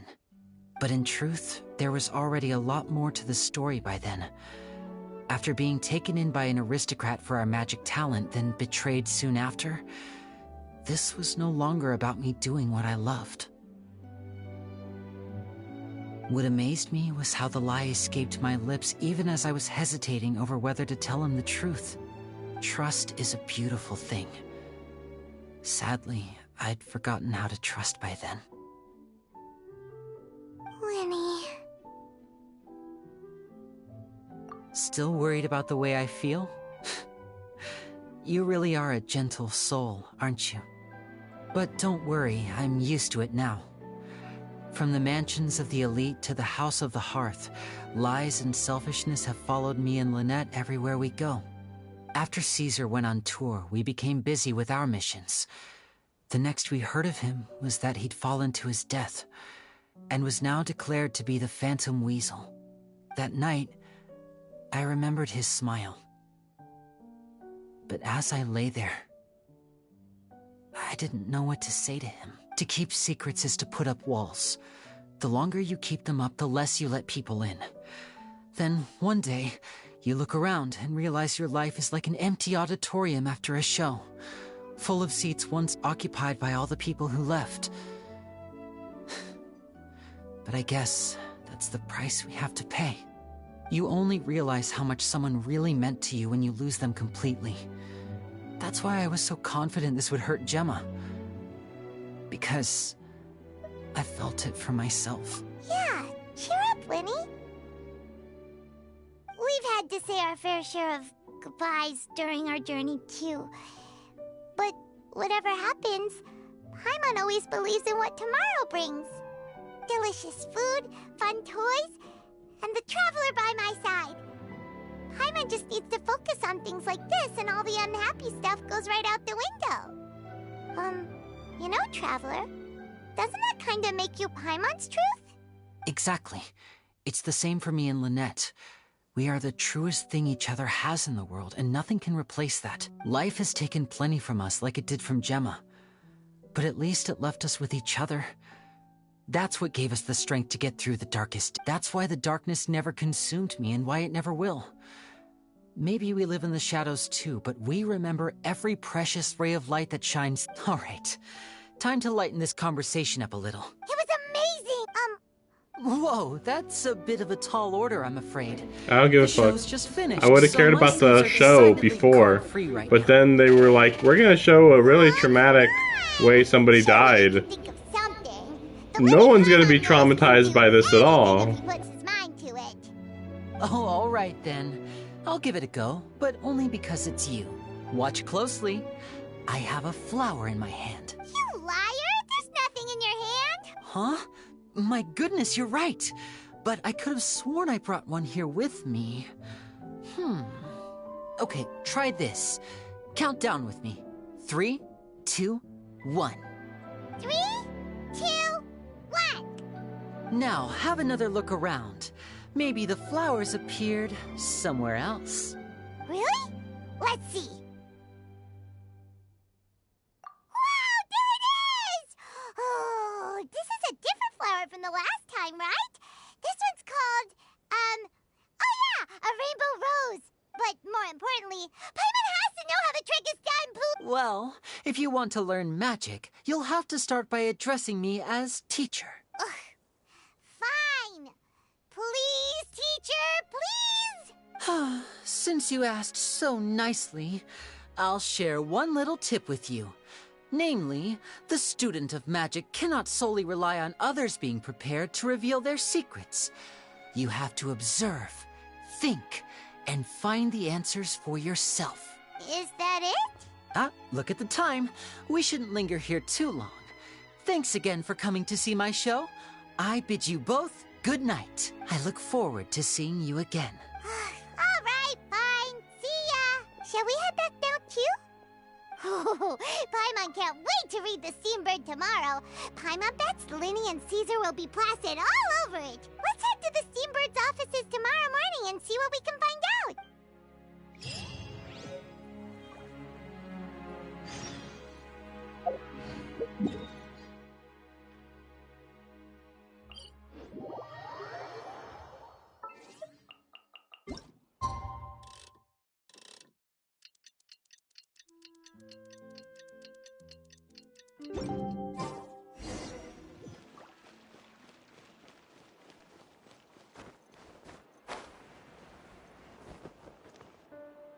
I'm very sorry, Charlotte, but my sister and I are quite busy today. I'm afraid we'll have to decline this interview. Oh, please, Linny, I'll only take a moment of your time, if you would be so kind. Huh? What's happening here? I spent all night writing my piece about the Phantom Weasel, and it was going to go to print this morning. But just as dawn broke, I suddenly received news that Caesar's fiancée, Gemma, had contacted the guards and confessed to having been the real Phantom Weasel. That was... Too late, bro. That was quick, you say? It sounds like I've got some catching up to do. Whoops! Aha! My instincts did not lead me astray. You do have something to hide. Gemma turning herself in must have something to do with Linny's Maybe watching my high-altitude escape trick reminded her of a better time with Caesar, and she could no longer ignore the voice of her conscience. Huh. Okay, then. Wait, no, there must be more to it. If that's all it took for her to have a change of heart, how did it take her 10 whole years? Well... Oh, I would love to know that too, because there's no explanation. Oh, I remember now. You and Gemma were nowhere to be found after the show. What happened between you? Quickfire question. Where did you all go after the show? Oh, we went to the cemetery and Linny did a private magic trick just for us. Actually, glad you mentioned it, because that reminds Paimon, guess what? Linny started using rainbow roses in his tricks. What? I don't recall ever having received a rainbow rose from you myself. Is this supposed to mean that they're more important to you than your own sister? No, I just... What now? Oh, did Paimon say something wrong again? This is getting pretty awkward. What do we do, Traveler? Seems like this interview wasn't meant to be. Well, never mind.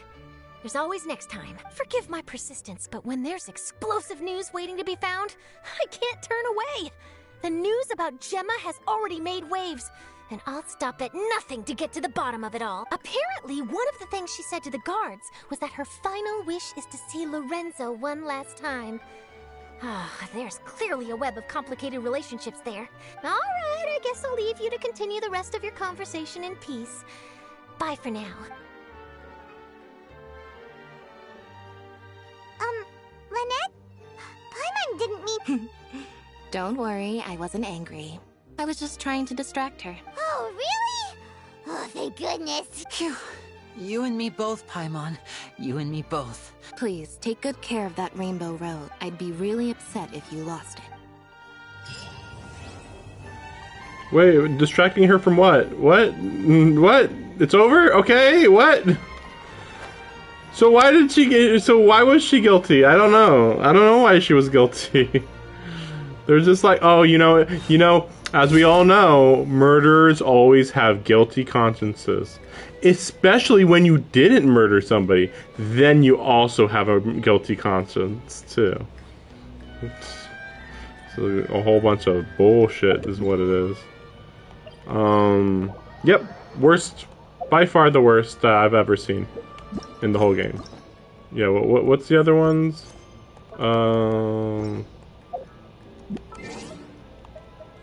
I've done this before.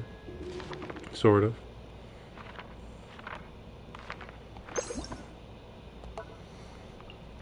Oh yeah, all these were way better. Oh man, yeah. I knew that they were gonna do like a reveal at the end, and even then I was like, no, that's the whole story. We're good. The story's perfect. There's no issue. And then they had to just make it fucking stupid. Like all they needed to do was at least have some sort of explanation for how they would know it was her. But they didn't. How did you know? No explanation. And then, like, the whole trick thing was just like, whatever. Oh, he falls, and then it looks like he dies, and he turns into petals. Okay, and then what? Oh no, that's it. That's the whole trick. He doesn't, like, reappear there. He just leaves. Okay. Oh, you know what? Well, no, I'd say I liked Alhaitham's better, even though I despise Alhaitham. Like, at least that one made sense. Enough. Barely enough. Yeah, I mean, with Alhaitham, yeah, these two are definitely, like, they're trying to be overly complicated. Like, time for big brain mode. And then Nilo, unfortunately, is, like, the complete opposite. It's like, probably could have learned more about her, but apparently she's, like, the most simple girl in the entire, in the entire game, seemingly. But yeah, kind of a whatever story. Yeah, the world stories I did a few days ago were way better. Just like infinitely better. Also, I'm getting tired of twist endings. Like I should say Genshin twist endings. Like twist endings in general aren't great, but you know, when you do them often, you know, once a year, twice maybe, that's it. But Genshin, like 50-50. If there's a story, there's gonna be some twist reveal at the end. You won't be surprised otherwise, or something. Well, I'll see you guys for the next update. What did you say? I'm old. And we'll be doing a, we'll see. We'll see. I plan to do a game Saturday, probably. And, like, a really long stream, but we'll see. It'll be interesting. But yeah, see you for the next update for Genshin. Yeah. Bye-bye.